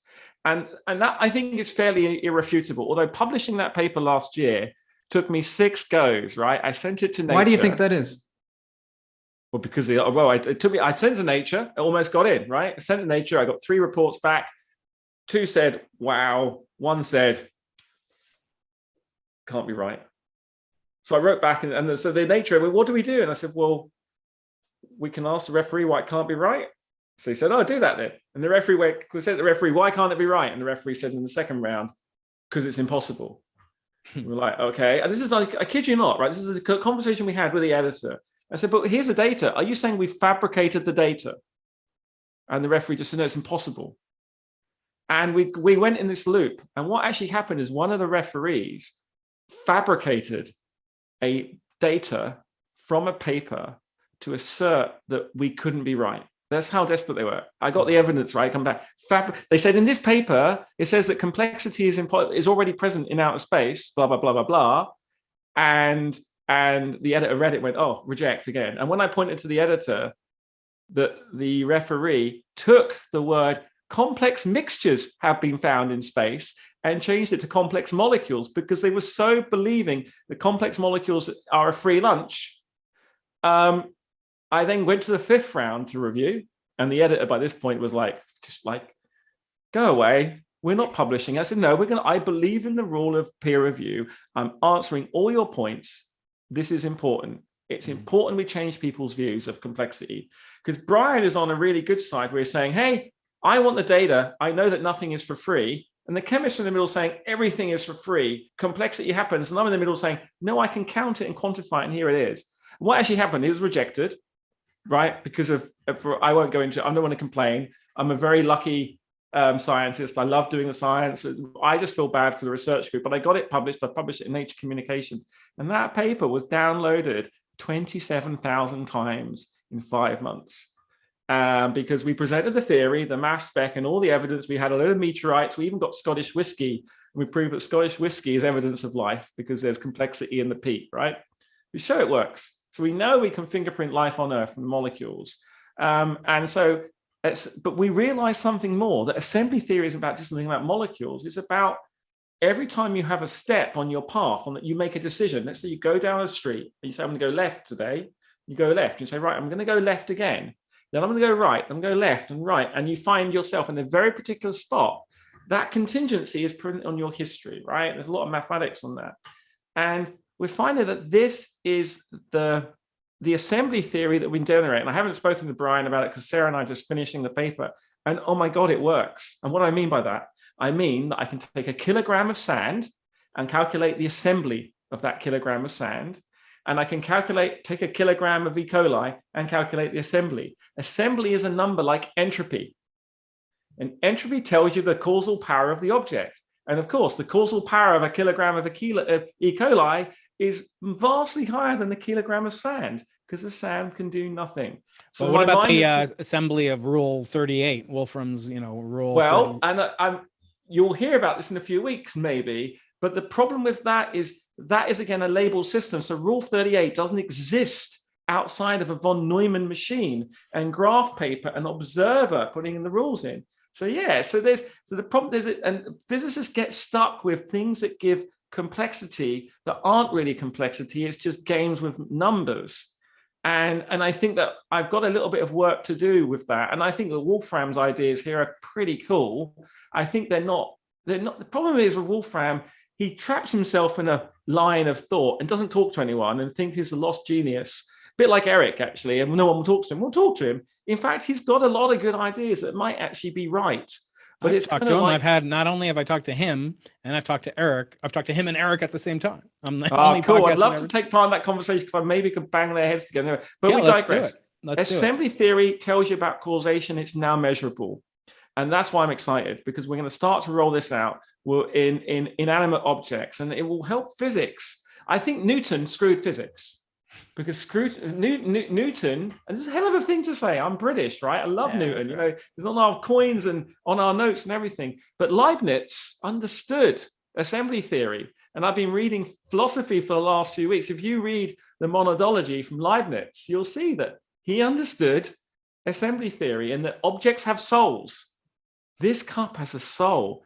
And you're like, okay, is Lee gone or panpsychism? I say, no, the soul is not in the cup, but it's in the causal structure of the person that made it, who made it, who made it, who made it. This cup is a fantastically improbable object that cannot have existed out a long line of cup makers.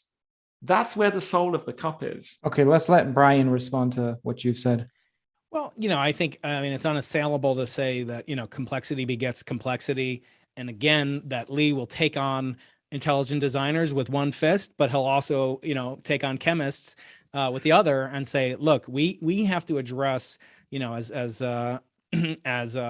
Roger Penrose calls the mastodon in the room, which is, this surprising, feature about the universe that we can comprehend it. We tend to impose, consciousness upon it, and our definitions are contingent upon our causal history and how we were assembled.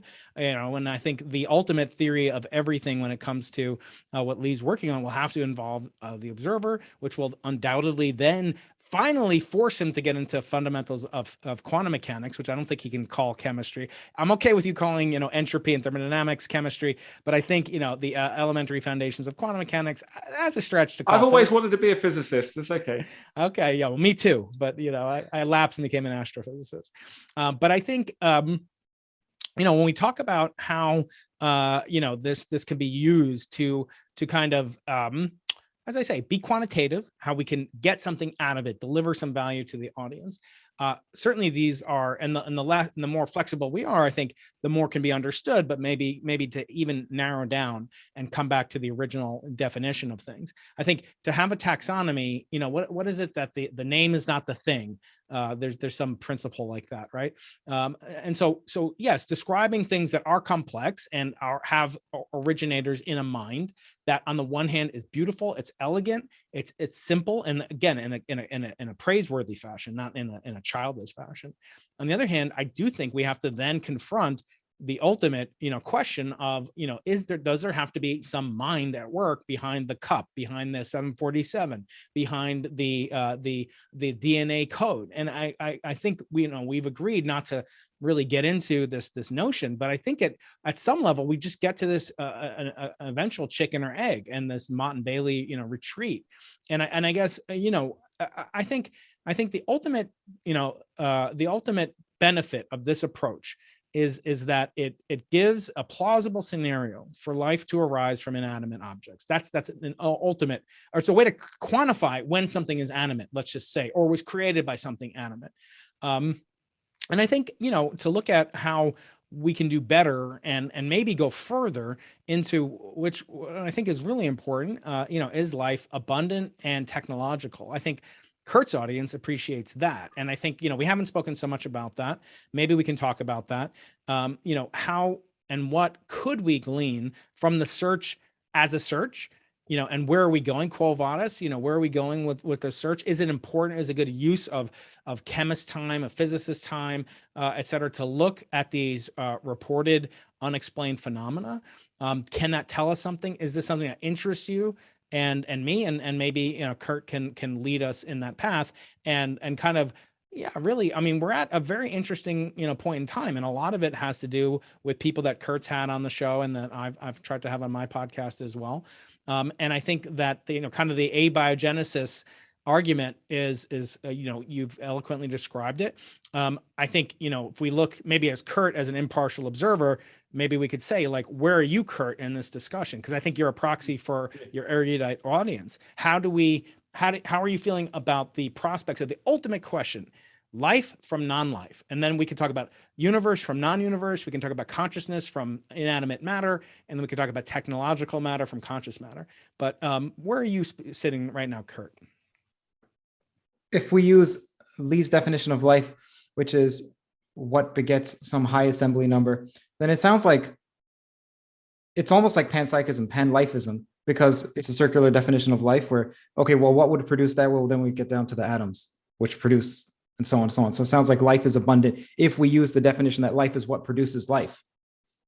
Let me qualify 1 second. No, so what I'm saying is you have random events that basically increasing causal power, and there's a phase transition to life, right? Life doesn't just appear magically, right? But there's causation in the universe, right? The universe does do some stuff before life. There's a phase transition because then evolution can do stuff which is just you can. And there is a meaning to this, which we can come to. It's not panpsychism. I totally refute. Well, no, let's be friendly to the panpsychists because there are interesting things there. But I think there's a mischaracterization. The panpsychists want something there, but I would argue they want causation, and they're missing out on causation. So there's causation to there, and then there's biology, and then there's technology. So I don't think it's circular, but I think you're really right to push on it because I think your listeners, your viewers will be like, well, come on, what do I mean? I mean, rocks can, through their random interactions, can have memories, and those memories just randomly will be trapped in a causal chain, which will allow certain other processes to occur. It's not magic, it's contingent. Tell me if I'm understanding it correctly. It sounds like in your model, life is not binary. It's not alive or dead. It's actually a continuum, it's a spectrum. And if that's the case, then what I'm saying that there is no zero to life. There's no zero. I think life is a kind of island, right? This is why we have so difficult pinning it down, the physics. It's like, is my cup alive? No. Was my cup produced by life? Yes. Am I alive? Yes, I think so. So this kind of it's a movable feast in the same way consciousness is kind of, we have more, so agency, we have maximum agency in our bodies right now, but Newton is still exerting agency over all of us because of what he did, that life form. And it's kind of cool. So yes, you're absolutely right. I think life is kind of a continuum, and there's a phase transition there is really a lot of causal power, and you get something special with that. That phase transition is an intuition at this point. Is it formalized? We're formalizing it, and doing experiments. And I think that exactly it. There's a Nobel Prize there, there's a Nobel Prize there, there's a Nobel Prize. I mean, they're like everywhere. I mean, let me talk about UFOs, if that's all right. Let me just ask one more question, sure. Just on this. If you have an assembly theory and computation and all these wonderful things, could you have a BS detector? I mean, could you say, now you feed in some left-handed DNA. I think that's the non-stereoisomer that doesn't occur in life that we know about. So look what I found. Would this then tell you that there's some trickery and some jiggery pokery, as you say? I mean, could it tell that this is not? And is that instantiated by you, Lee? Did you put in, if you see a left-handed DNA helix, the guy's a fraud? Tell me, how would that be detected? It's a sneaky way of asking about the lab leak theory. Well, actually, it's not cheeky. It's actually entirely appropriate. So, but maybe we don't need to go down there. Yeah, please. I want to stay monetized. Okay, good. I used assembly theory, a very crude version, to show some plagiarism. So, because plagiarism is the ultimate kind of commendation, right? And when Melania Trump gave her presentation to the Republican convention, she used a speech which was the same as Michelle Obama's speech. And everyone's like, they look the same. And I was like, oh, wow, let's take all the subjects of the sentences. And I broke them down. And with assembly theory, it'd be like, number one, I talked about my mum, my country. And number two, I talked about my childhood. Number three, I talked about my dog. Number three, you went through and you went, wow. By the time I got to 14 and a match, I knew that was plagiarism. Right, because the chances of that not being was like 14 factorial or something, right? So it was kind of cool. I was like, so you can use it as a BS detector, and yes, you can use it to look for genetic material and look for motifs that are repeating, and then you can see what engineering has been done and what evolution has done, and it should be possible to get that because entropy coarse grains it all out, assembly reassembles it.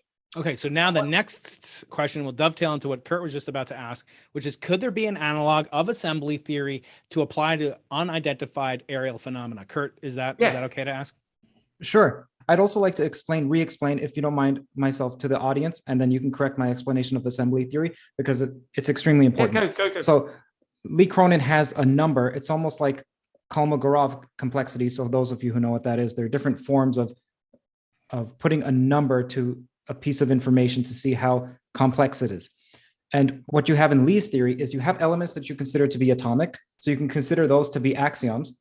And then you have certain rules of inference. Now, those rules of inference are like the laws of physics, though this can also be applied to mathematics. And that's why I think it's extremely interesting, because you can quantify how difficult a formula is to prove.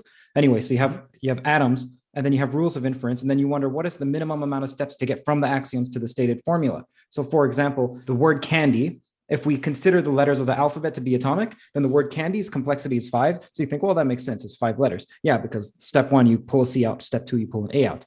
But the word pom-poms, which is 7 letters, is complexity of 5, because you pull a P out. That's step 1. Pull an O out, pull an M out. Then you need to put another P, but great, we have the word palm already created. So that step is taken care of by simply duplicating the palm. So then we have another step for the S. So then that's 5 in total. Now, is that a correct summation? Okay. Yeah, you're hired. Great. Okay, and the reason this is extremely fascinating is because you can use certain instruments like mass spectrometry potentially to assess the complexity of far away molecules. And then you can see, well, look, H2O maybe has a complexity of 4. I don't know, maybe 5, whatever. It doesn't matter. 2 hydrogen, 1 oxygen. But a simple protein may have 400 steps, a simple protein. And thus, if you can quantify by looking through a telescope the complexity of something far away, then perhaps you can say, well, it was produced by life. Is that correct? Yeah. I can tell you something quick that blow your mind. Don't have to use a mass spec, use infrared. So I came up with the Brian will like this, a non-gravitationally lensing complexity cloak. What the fuck is that? Well, sorry for swearing. So black holes are black holes, but if you could make an object that would basically, so in the infrared, radiation gets absorbed at specific lines. Well, all radiation gets at specific lines. But I came up with a way of making molecules to store binary code in them, because I want to leave a message for some aliens when the humanity is about to end, put it in the atmosphere. And what you could do is you have these if you were able to say, right, I've got all this spectrum and I want to cover all of it. I'm going to design a molecule that absorbs here, and I'll make it super light. There might be objects in the universe that are non-gravitationally lensing complexity cloaks, because they're light and they can absorb all that energy across and just re-radiate it some other way or be used. So it's kind of like a Dyson sphere, but it's cooler because it's basically really dark over everything.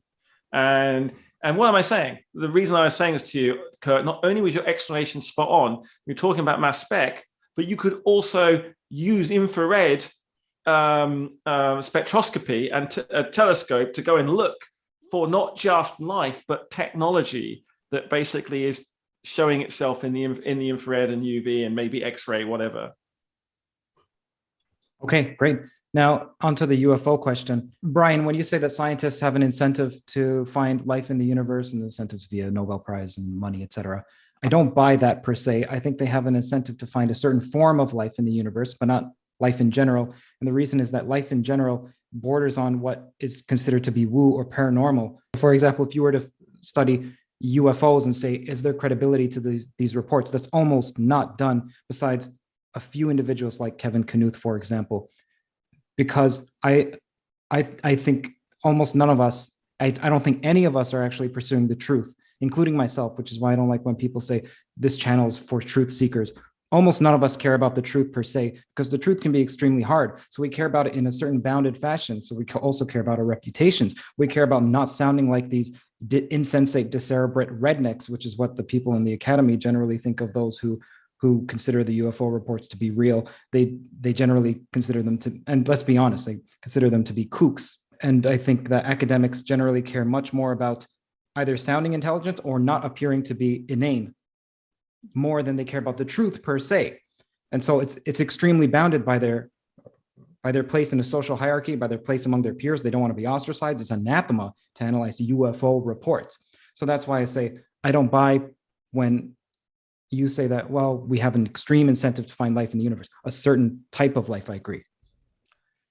Yeah, well, I think largely that is accurate. Although I will say, in my defense, I did join the Galileo project with our mutual friend Avi Loeb, specifically for this reason, not as a researcher, but as a member of the external oversight board. Because I actually don't think they need my help as an observational astronomer. I'm pretty good, but Harvard is not exactly hurting for money, and they can certainly raise funding, especially when you have the former chairman, the longest serving chairman in Harvard's history in the astronomy department at the helm, who's Joe Rogan's appearance blew up the internet and has number 5 bestseller last year in the New York Times list. So I don't think they need my help kind of necessarily doing the research, but I do think they can always use help holding them to account.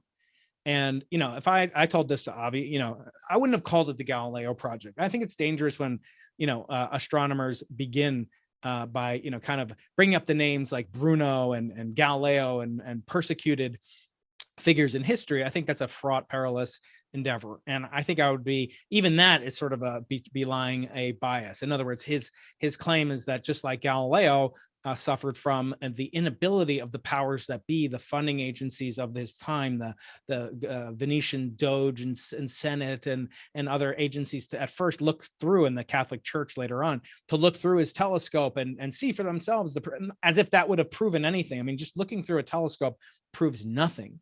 It's the connection of the human mind and the formulation of a hypothesis and evidentiary data that could disconfirm his hypothesis. Galileo had many blunders, Curt.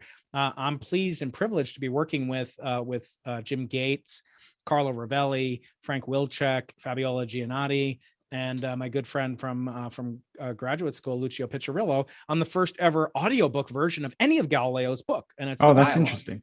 And I also didn't know that was the genesis of the word Galileo in the project. I thought it just meant I'm going to be looking out like Galileo looked out. No. I mean, I think the project's really dangerous. I'd like to kind of push back on you. I mean, not push back. I'd like to reassure you. I mean, I can't speak for Brian. Just a second, Lee. I'm so sorry. I just want Brian to finish because I interrupted him, and then. So please finish, Brian, okay, and then leave. Kurt's used to me interrupting him.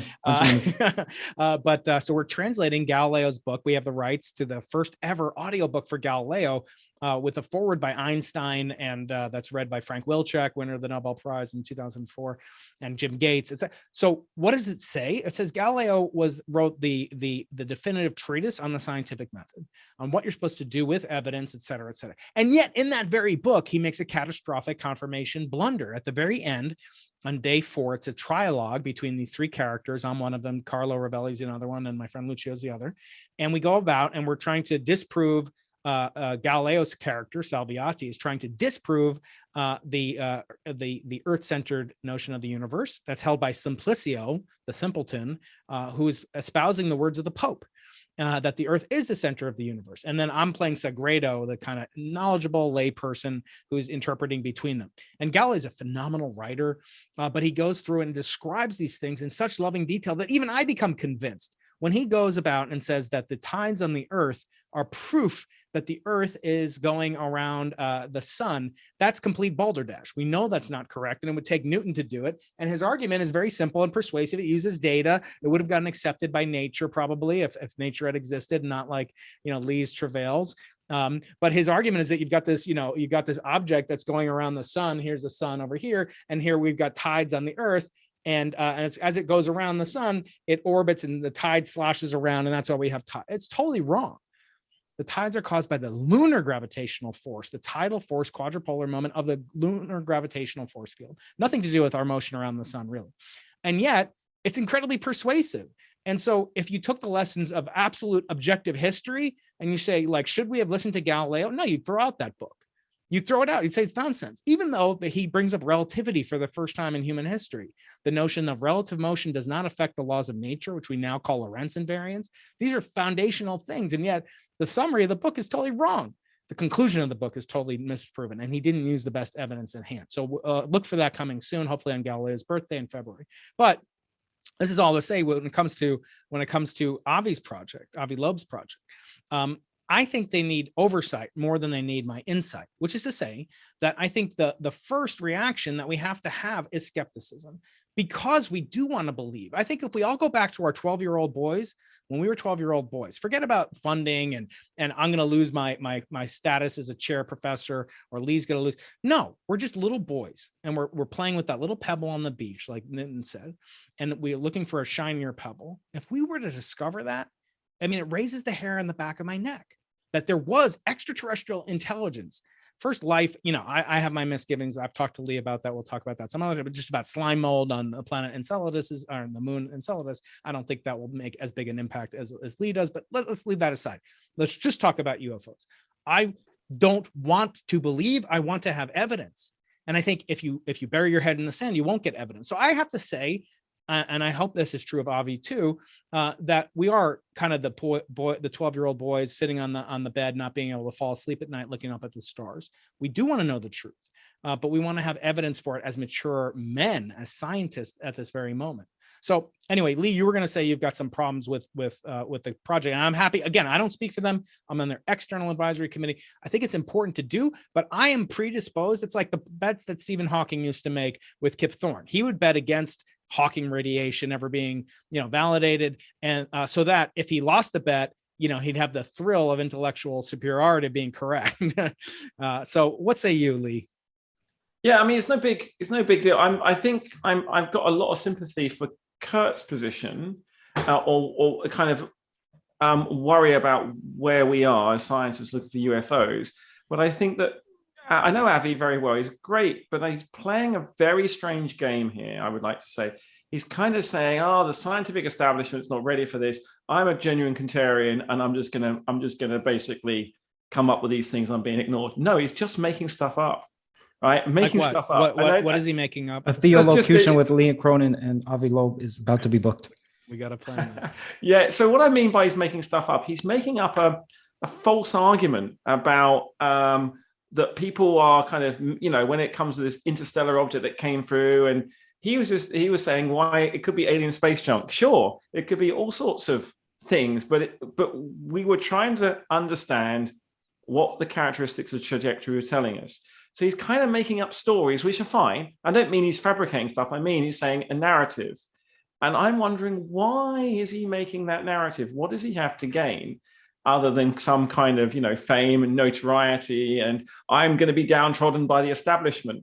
Because if I suddenly said to Brian, hey, Brian, we've just found wormholes. I saw it over there. Look, wormhole over there, wormhole over there, wormhole over there. And then Brian says, Lee, you haven't got any wormholes. You just make, you haven't got any data. And I'll be like, you're just beating me up, big professor, and I think it's a bit like this. So I'm really glad that Brian's on the that is kind of borderline ad hominem, Lee. I have to point that out. I mean, I love Avi. I fight with Avi, but that seems like impugning his character almost.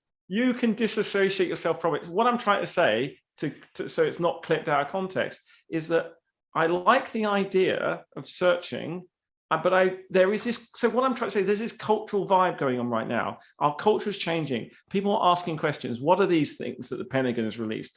What is the probability of this happening? Mm-hmm. And I'm saying that we could play together. I would love to help Avi be successful. I don't think the establishment is against him. I don't think even I'm in the establishment, nor Brian. We genuinely want to know. And I do agree with you that there is we could put our careers on the line if we get it wrong. But actually in science, you will become better scientists the more you're wrong. And what I'm saying here is Avi's adopting an extreme viewpoint where he may not allow himself to be wrong. And it's not an ad hominem. I'm not saying he's anything bad. I'm not saying he's doing anything dishonest. I'm saying he's making a narrative. Well, let's be precise. So I had him on my show and it was a wonderful episode. And this is long before I decided to join. And I said, Avi, I don't believe that you believe this is real, that this Oumuamua is an extraterrestrial. And he said, why, Brian?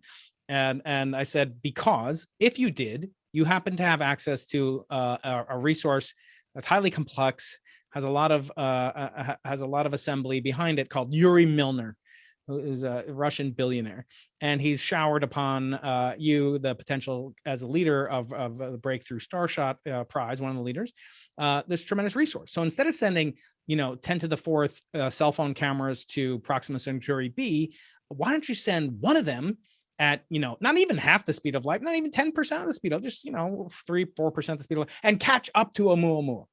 And you know what he said? He said, no, we don't need to do that, because when Rubin telescope, which is the Vera Rubin observatory in Chile, which is going to be a phenomenal instrument, it's designed, its original name was the Large Scale Synoptic Survey Telescope, to survey the whole sky with a huge cadence very quickly, looking for objects that are anomalous that could do. And he says that's one of the dream machines for discovering. We already discovered one of them using pan-stars on Hawaii.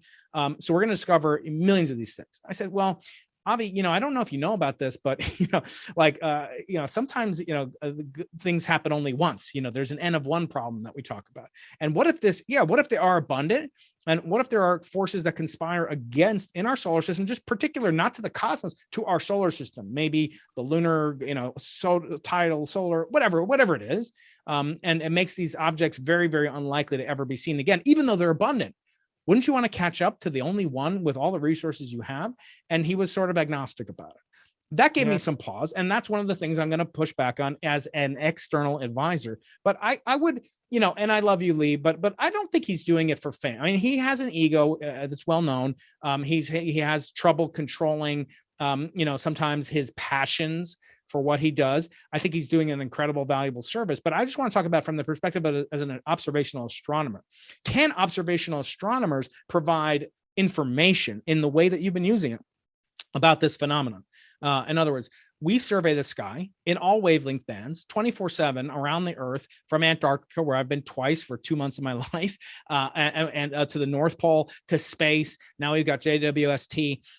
What would it convince a believer to give up the expectations? In other words, Carl Sagan said, lack of evidence is not evidence of absence, or absence of evidence. So we also have to admit we have conserved resources and finite time, which is the most prominent of all resources. So let me just come in quickly. So I completely agree. We're all characters, right? And I know Avi is great. All I'm trying to say is, I want him to help. I want him to succeed. So exactly. I think the only thing I would comment is say, how can we help you? Let's help you do this, right? Whatever you think the narratives are, capturing the day. I do think we have a responsibility, though, and it's not ad hominem. It is kind of a bit way in this polarization in the time of COVID elections. We do have a responsibility for correctly framing the arguments, so we're not leading people down up the garden path. That's the only point I'm getting at. So I mean, being too optimistic or being too high salesman. Yeah, exactly. That's all I mean. Nothing else. Everything else is good. So what I would say to Avi is like, how can we help you? And what I would say to Curt is like, what do you think science, mainstream science is doing enough of? You're finding frustrating because, I'm a cheap scientist in the regard that I want to know why I'm in the universe. I want to know why I'm here. I want to have meaning. If there are aliens out there, I want to know. It's not just the right type of alien. Any will do me. Any evidence. I talk about that. Getting meaning from science and meaning from life in the universe.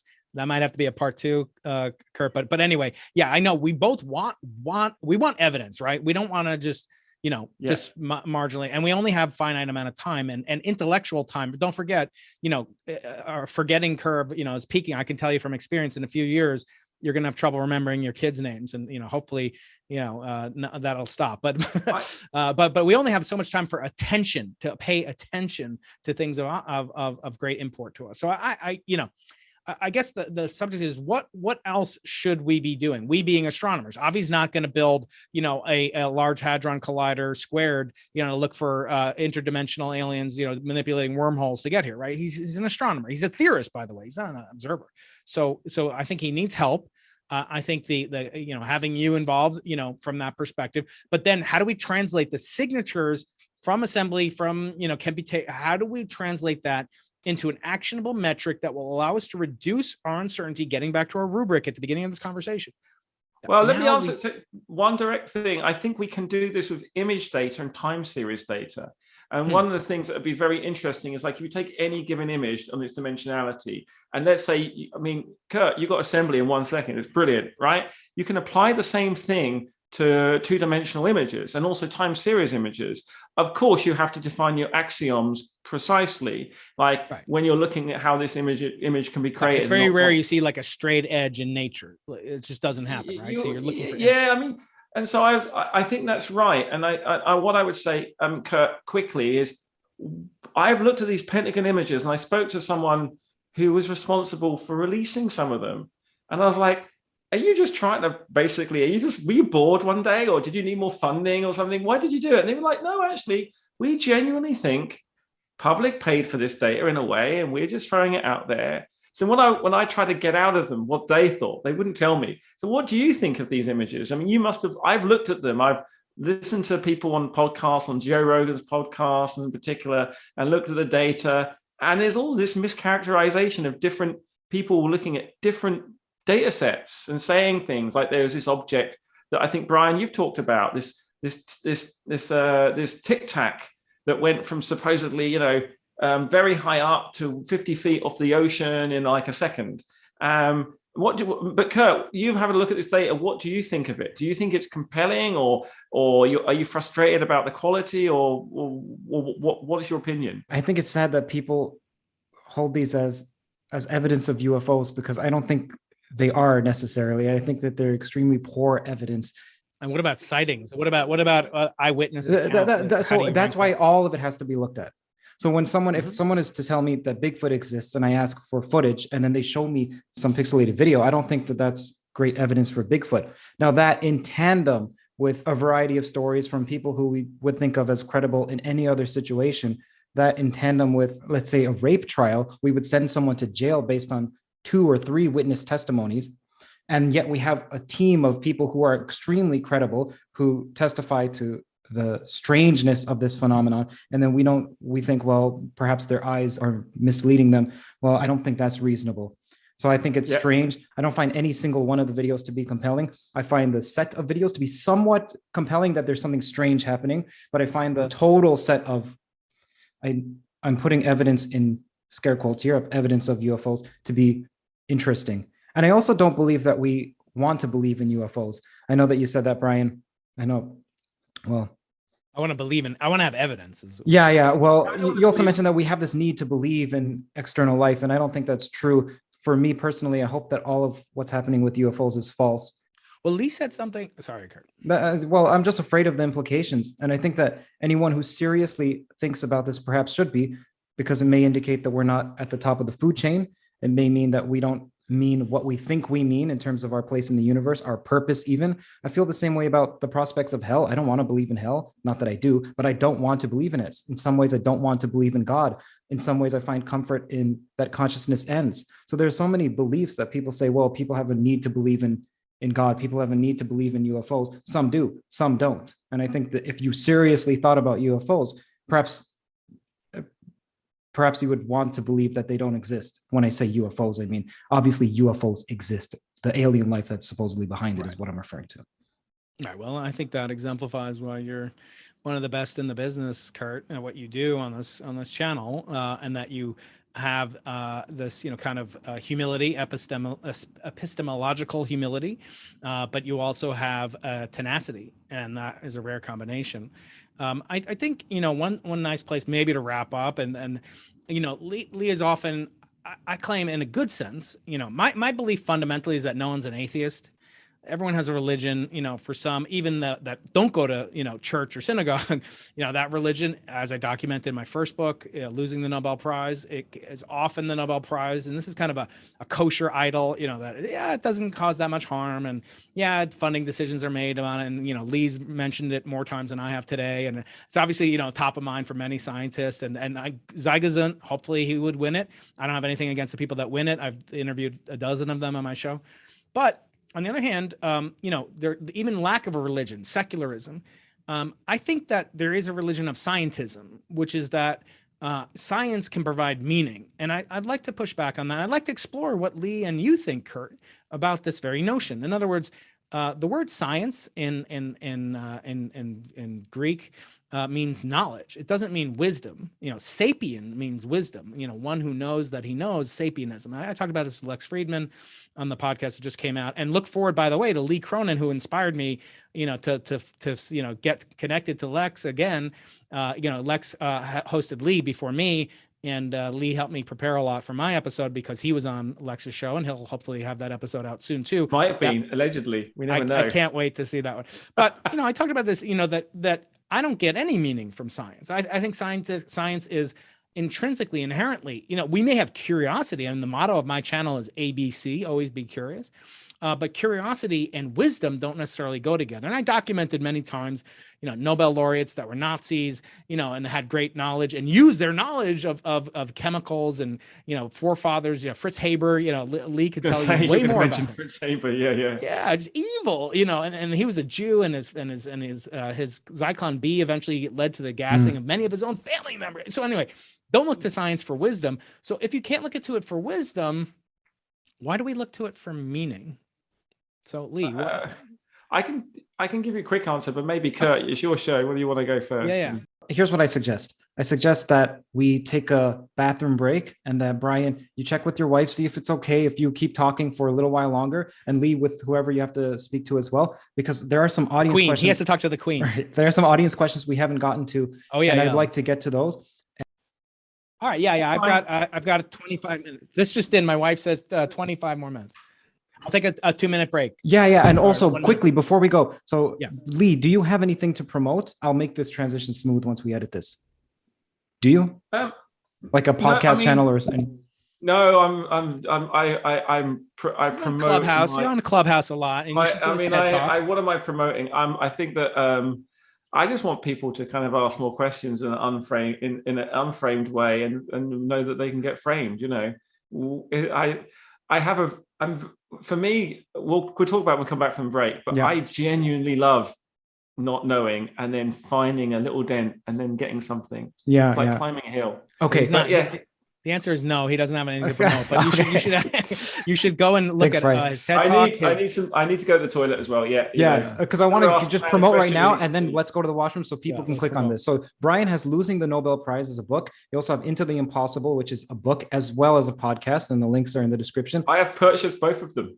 Additionally, Brian, your interview with Lex Friedman just came out either today or yesterday, so that's fresh. And Lee, you have a TED Talk, and I believe an upcoming Lex Friedman podcast interview, hopefully. Allegedly. I'm not saying anything. Brian spilled the beans, not me. On Lex's podcast, Lex has an image of me and Lee talking on my podcast. So it's definitely coming out. People who are watching, just click on those links and look up Lee and Brian's work. See you soon. Yeah, back in a minute. You should know that releasing in just a couple hours is the Stefan Alexander interview. And that one, we talk about matrix models and string theory. It's super interesting. Look forward to that. It's premiering in about 3 hours. Stefan Alexander, coincidentally, or perhaps not coincidentally, is one of Brian Keating's best friends, if not his best friend. So are you at home or are you at the office? This is my home office. Oh, wow. I'm actually, in fact, in the corner there, that is a cellular automata running in 3D in my LED cube. That's interesting. In fact, it's Conway's Game of Life. We've incorrectly implemented boundary conditions because I'm rubbish at that. Interesting. Okay. My lab is moving. And next week we're in Glasgow. I'm in the chemistry department, which is a lovely old building, but it's not quite fit for purpose. And I'm moving my team onto a new floor, and we've got all these fume hoods all kitted out with all the digital chemistry kit. So the dream experiment that I wanted to build 10 years ago will be constructed in March, and we have the assembly meter, so you never know. By April 2024 we might have the answer, or an answer. But so I've been doing a lot of work at home. Obviously with COVID we've all been trapped, but now COVID is almost hopefully cross whatever, unless the person who wrote COVID, I'm joking, has updated the firmware. I saw that on, so it's like there's lots of jokes at the moment about that. The problem with, I was listening to some of your jokes, Brian, but was it someone about the problem with Omicron? If we don't solve it now, what comes after Omicron? It's pi, and that just goes on forever. That's hilarious. Who said that? Oh, it was on a podcast. I heard a UK political podcast called The Bunker. So all a load of left wingers. We're sad about Brexit. I mean, I'm sad about Brexit, but no politics here. Okay, so let's get to some audience questions. Also, well, another time we can talk about free will and time. We started off with that, and I'm so interested. We can solve time, consciousness, and free will in one easy podcast.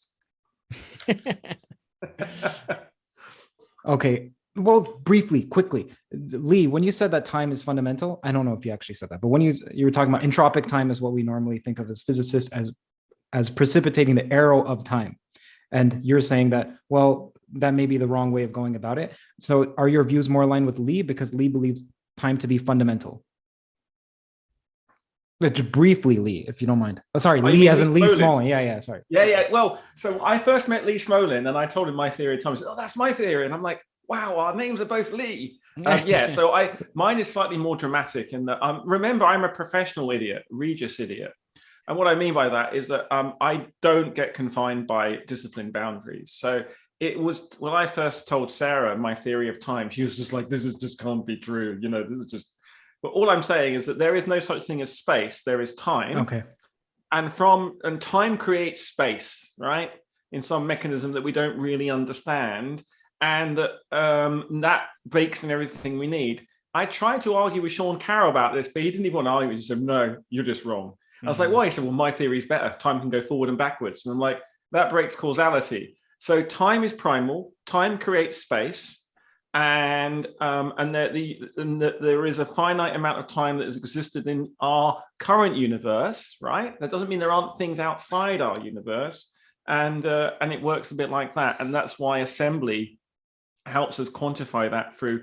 Assembly is almost like looks at the degree of asymmetry since the beginning of time that's recorded. But I can budge on some of it, but that's it in 2 or 3 sentences. Yeah, we'll talk about that. We'll perhaps have another podcast. And so people who are watching, if you have questions for Brian and or Lee, leave them below. Okay, Brian, do you have any quick comments on the nature of time before we get to the questions from the audience? Well, I think, time again is one of these things that, we kind of know it when we see it. It's like, what does it feel like to be a bat? Nagel's question, it's always just like, we don't know. And I find it sort of interpretable in the sense of we know it when we feel it, we know it when we see it. We have biological clocks. We're turning grayer and grayer. Curt doesn't know that yet, but someday he will. We take comfort that his diminution in beauty will only catch up to ours. Well, you look like Buzz Lightyear, man. Like, that's a huge compliment. Someone in the Lex comment said that, and I thought, man, that's exactly right. And you're an astronomer as well. And Lee, you're a great-looking guy. Yeah, I remember when I saw you, I'm like, this is a good-looking guy. I don't want to be on the same podcast as him. Lee, you're a good-looking guy too, Brian.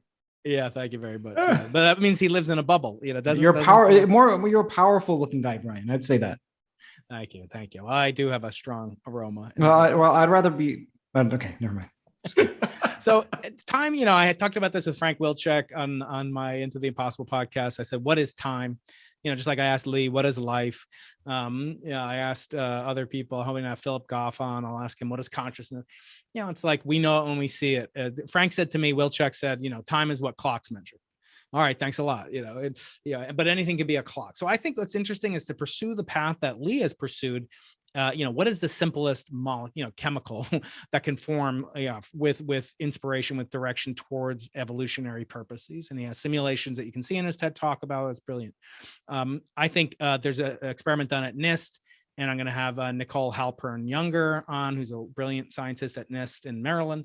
And she has a new book called Quantum Steampunk, which is really delightful, kind of in the vein of a Roger Penrose, Emperor's New Mind.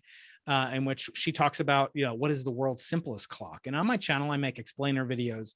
And one I did is what is time and how can you understand time by making the world's simplest clock? And what is a clock? Something that ticks. Okay, well, what is something that ticks? Well, it has quantum states.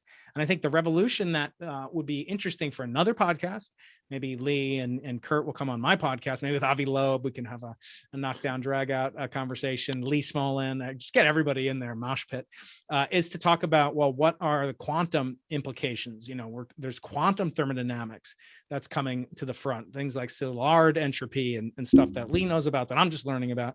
I think these are all really fruitful, and I wonder how that could feed into things that Lee is working on. But yeah, for now, maybe you want to talk about meaning from science, or do you want to talk audience questions? I want to make sure that we answer all the audience questions. Yeah, let's get to the audience. So this one comes from Sneaky Toaster. Question. That was my kids. That was my first choice for my middle child's middle name. So the question is, Eric Weinstein and others are advocating for the irrefutable data the government has on UAPs, UFOs to be released to the science community. should the science community be granted access? Well, I've pushed back with respect to Eric. I've told him on Clubhouse chats on my, what do you mean? Like the data, is the data of the Hubble Deep Field. Like if there are aliens, in the universe, then, there's 10 to the fifth or 10 to the fourth galaxies in the Hubble Ultra Deep Field, then, there's probably an awful lot of aliens in there, go for it. But I wonder, is that really true? There's data. Again, the Hubble Deep Field tells you exactly one thing as far as I can tell. Maybe it tells you a little bit more. It allows you to estimate with about 50% uncertainty. And again, the issue is not the error, is not the value that is measured, the mantissa. It is the error bars. That's where the science comes in. I can measure something. Even I could go into Lee's lab and make some chemical reactions, and I'd probably make HO2 or whatever. I'd screw up everything. I joke that when I did biology, I would dissect the frog would live. I'm terrible at these wet sciences, but the error bars, that's where the scientist comes out. And I think unless you tell me what is your way of doing what's called a blind analysis.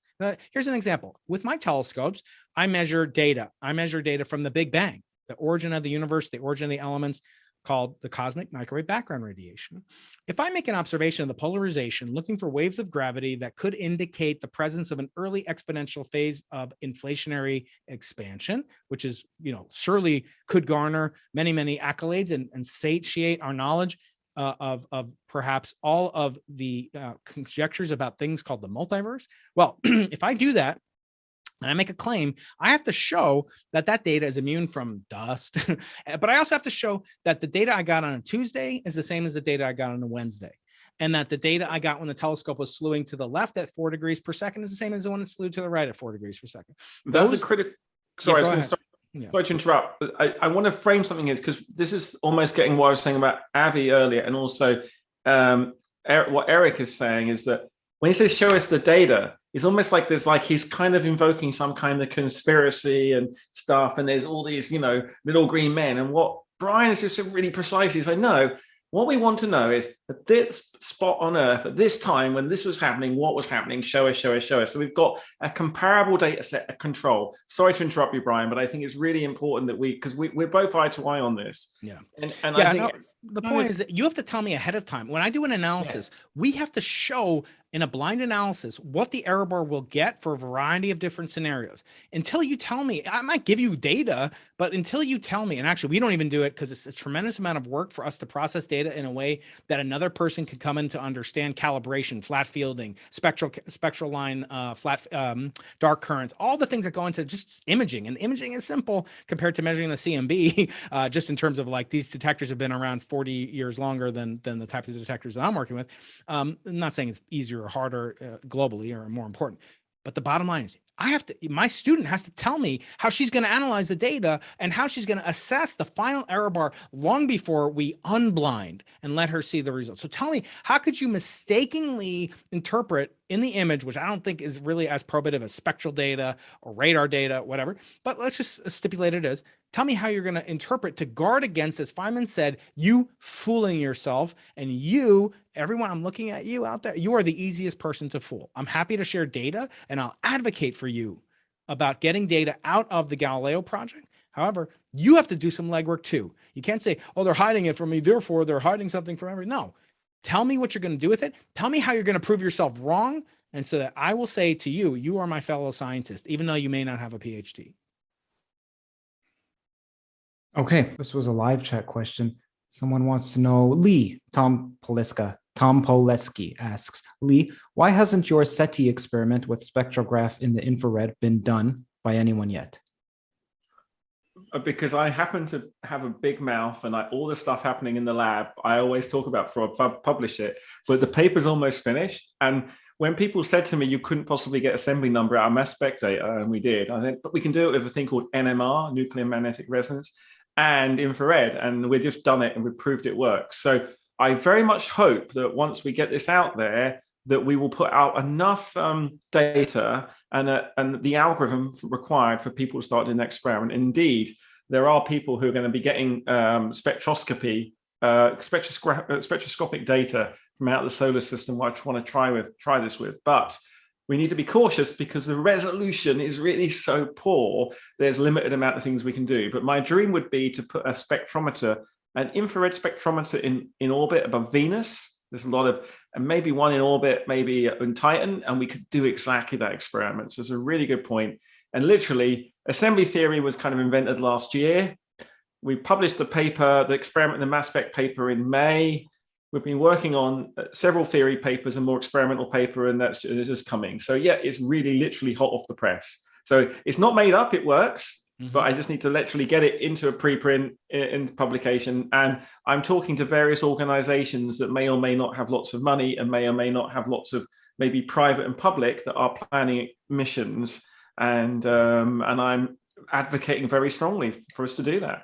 Send a telescope that can do infrared spectroscopy all around the solar system and map the assembliness of everything. Okay, this question comes from Visin Cosmin. This is to both of you. Ask all of your materialist guests to give one single example of something outside of consciousness. I think there are great difficulties in doing that simply because we are the ghost in the machine that is defining what consciousness is, what our experience is, what is materialistic or not. I should say that, I'm much less materialistic than I assume Lee is. I know Lee is. I don't know so much about Curt, but I'd love to know more. In that there are, what I usually talk about is, is there permission to believe, not the proof. I said this on Lex's podcast. Like, I don't care if I believe in God, like, does God need me? Does God care about Brian Keating? Who gives a crap? Maybe if God believes in me, if God exists. But the question of whether or not I'm a behaviorist. So I think that people manifest how they behave, the underlying consciousness that they are internalized, that they have internalized is manifest externally by their behaviors. So I look to things like religion in a very practical sense. Can this give community? Can this give purpose? Can this, without necessarily accepting the reality as provable in a scientific context? I don't think you can prove or disprove. And I upbraid my religious friends too.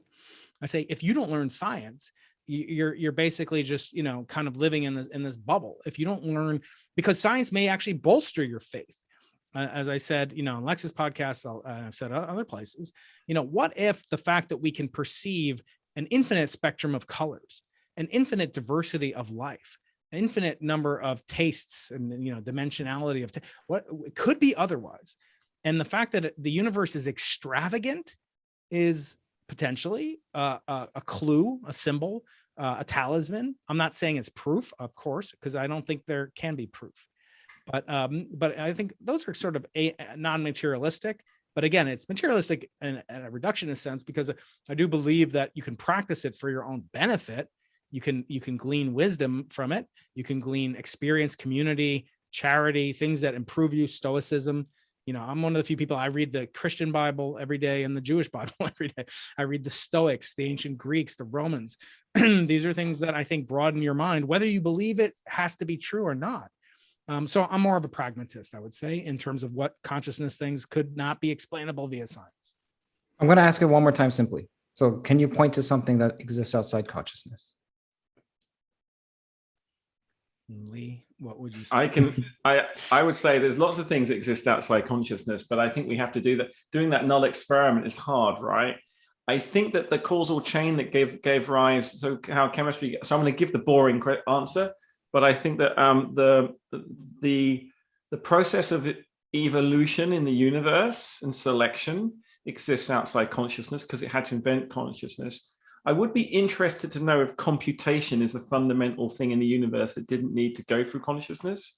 That's an interesting question. But my simple answer is I think that a lot of the universe exists outside of consciousness, but I will never really convincingly be able to prove it because I am a conscious entity. Just to make it clear, because I want to make sure this person doesn't write in the comments, say they equivocated. What is one example of something that is outside consciousness? I think understanding consciousness. I think the meta problem of, what is it like to be a bat? How do you separate in the heart? David Chalmers is coming on my show in a couple of weeks. I'll certainly ask him this question. Oh, you're saying Yeah, you're saying but so something beyond conscious comprehension intrinsically, right? Is that Well, what the I think here's what the person is getting at. Let's imagine I say X is outside consciousness. Well, that X appears to you in your own consciousness. So it's not technically outside consciousness. Now you can think maybe it can exist besides me, outside of me. But even that itself is an idea within consciousness.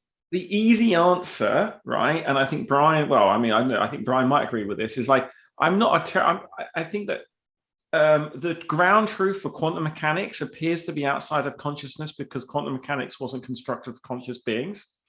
And then we get all our, and it's shown by, there are people who are closet, many worlds people, right? And they get really stuck. Another thing is that that I can imagine that there might be something outside of the universe that is entirely separate to this universe. I can imagine it, but there is something beyond my imagination, because clearly what can it be, right? I mean, I could say, this is really like me saying, I can imagine all the set of prime numbers, but I can't tell you what the next one is. And that's really important. So I think there are things outside of, that are intrinsically outside of consciousness. And I think that we have to be humble, because I think even if we think we could nail everything, I mean, actually, I'm not religious, right? But I have a great deal of respect for religious people. I do not like the approach that Richard Dawkins and Lawrence Krauss take to people who have religion and say they're stupid, because they're not. They have belief, and I have beliefs, and my beliefs are kind of a bit boring, but I do have beliefs. And one of the reasons why I get a buzz out of science is I'm taking something in my belief box and putting it into my fact box. And it's not that I'm trying to disprove God, but it's like I'm going through this process of actually understanding more about the universe, the more in awe of it, and the more I know there's more belief. And so I don't think we're ever going to get to the answer. So I think, of course, intrinsically, there must be things. I think, is this provable? I think we would need to get a proper philosopher who would take us through the thought processes and understanding how it set up the axioms and the argument.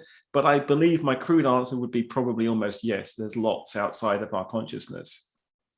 Okay, this question comes from David, and it's directed toward you, Lee, but you can comment on it as well.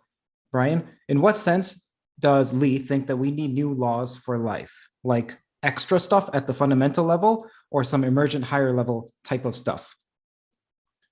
Well, I've already said it. I think that, so not new laws necessarily, but I think that I would say that we can get rid of some laws, get rid of the second law and account for it correctly. So I think there's a new law needed there. So we have to remove the second law.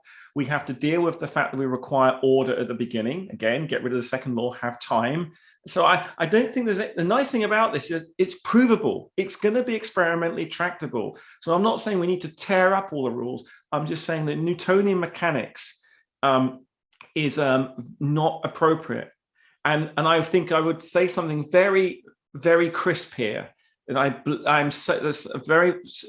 Lee Smolin has the same idea, that everything in the universe, every object and every event is unique because it has a unique place in the universe.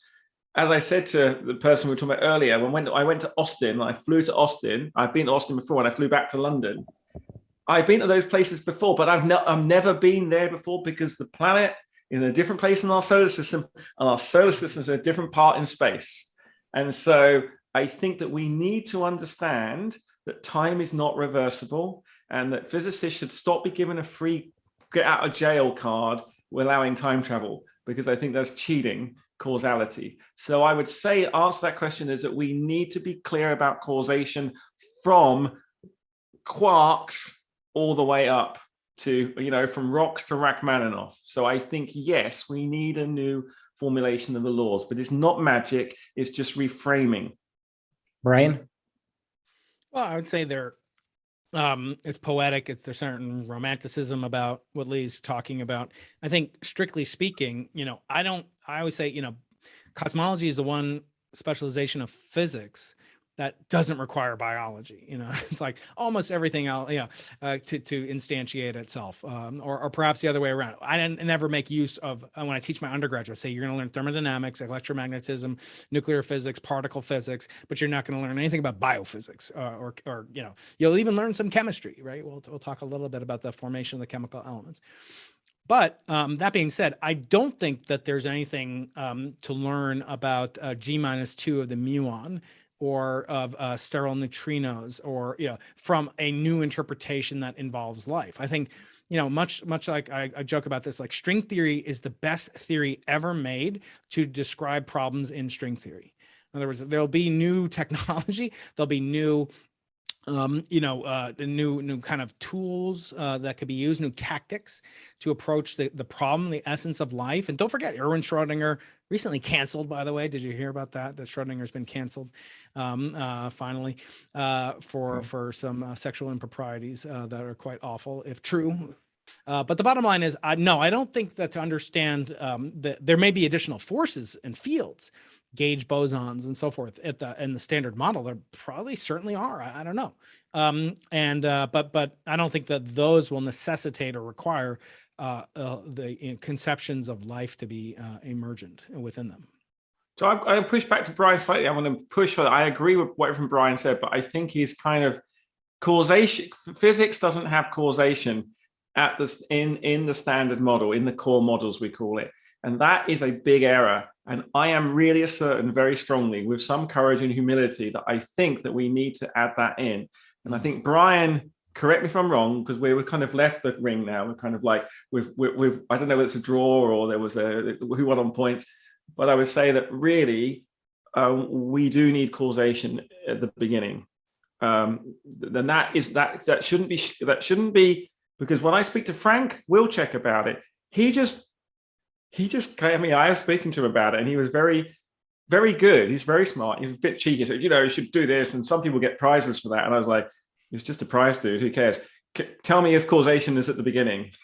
Right. And I couldn't push him. There are people who work on it. I mean, there are people that Yes. talk about the causal, the structure. Joe Amagejo, Lee Smolin, Stefan Alexander is going to be on soon on this very podcast. So I agree. I would maybe just kind of rectify my comment by saying, I don't personally have much, faith in, say, the Wolframian, which is the most kind of like lifelike, at least in terms of complexity and rules and algorithmically computable essence, that will, make concrete astrophysical predictions, that laws will emerge from it.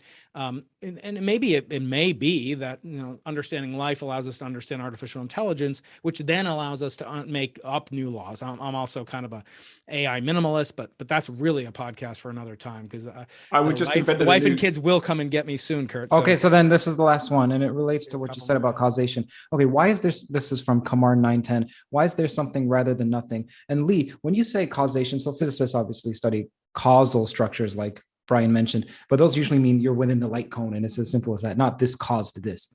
So when you have a model of causation, which I'm unsure how one could formulate that, how does that not lead to an infinite regress, or either an uncaused cause at some point, especially if you consider time to be fundamental, which ties into why is there something rather than nothing, which is Kamar's question. Yeah, let me give you 2-sentence summary. So the theory paper I'm just finishing with Sarah right now actually tackles that very question. And it's to accept that there at the beginning, there is no causation, but that causation gets baked in when information can be stored about the past that can affect something differently in the future. And it's really as simple as that. And the only reason physicists have missed it is because they coarse grain it out. So all I'm slightly asking for is to remove entropy, change it to assembly, have time going forward, and suddenly you do have causal cones, and those causal cones actually are limited by the light cone. And I think that Brian and I one day will be talking about assembly cosmology, and we'll be looking for those artifacts out there, but I think we're a little bit far away from that. I need to prove the theory, do the experiments, get the data, show the error, convince peers, because right now it's just a kind of cool idea, a bit like lots of things in string theory. You need to get that mathematical structure in the reality. And I think we'll be able to, but we'll have to be held account on that. So it's a really good question. But I'm pretty sure I know where it is, what we're doing. Brian, I'm also going to re-ask you, Lee, so you can expound some more, but Brian has to go. So Brian, please. So again, the question from Kumar again is why is there something rather than nothing? Okay, so what I thought Lee might say is the why questions are kind of anathema, even though they're the most interesting questions and they're the most natural questions. My toddler will ask me why, and of course Lee, as a parent, Curt doesn't know this yet because he's not a dad yet, but please God, you'll be a father soon, Curt, you and your lovely wife. But Lee knows the ultimate causal chain with an infinite series of why questions. Lee, how do we answer our kids?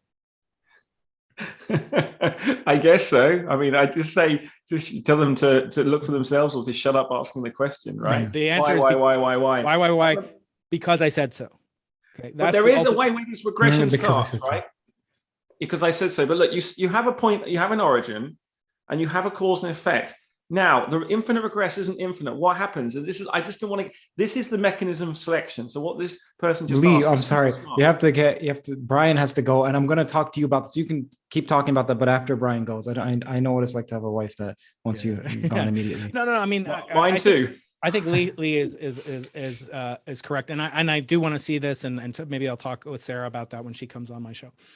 But ultimately, why questions are not necessarily part of what scientists should do. Why implies a meaning, and I think meaning, will bring up questions of teleological implications. And I don't mean that they're necessarily anathema, but usually when people ask why, they mean how or what.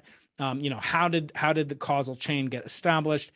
Those have great answers in cosmology as well, except they have great problems too and great mysteries. And Lee alluded to the one 3 hours ago now almost, which was, how did the whole thing get kicked off, and what was the initial generation of a universe and so forth. You could ask, why is there a universe? But I think that the question of why, first of all, it could be trivial. If it didn't exist, we wouldn't be here asking why it doesn't exist. And there's your whiskey. That's wonderful. I wish I could have some Scottish coffee at this time of the day. But in reality, in cosmology, as Curt and you and I talked, I only have one regret when it comes to Curt, is that I was on his channel when it had the square root of the number of viewers that it does now, and it deserves the square of the number, if not more. But we talked about briefly, what are the laws of physics? Are they so-called geodesically complete? Can we extrapolate the laws and chain of causality within the light cone when you have a singularity? And Lee mentioned singularity a few times. I happen to not to believe that there is a quantum theory of gravity. At least I don't believe it's as well motivated. I think physicists get distracted by it. I think that they're pursuing the theory of everything for the grandeur, the glory, the accolades that Einstein never lived up to. That's the very first paragraph of Michio Kaku's new book. Einstein died with his unfinished symphony, that he couldn't come up with a theory of everything.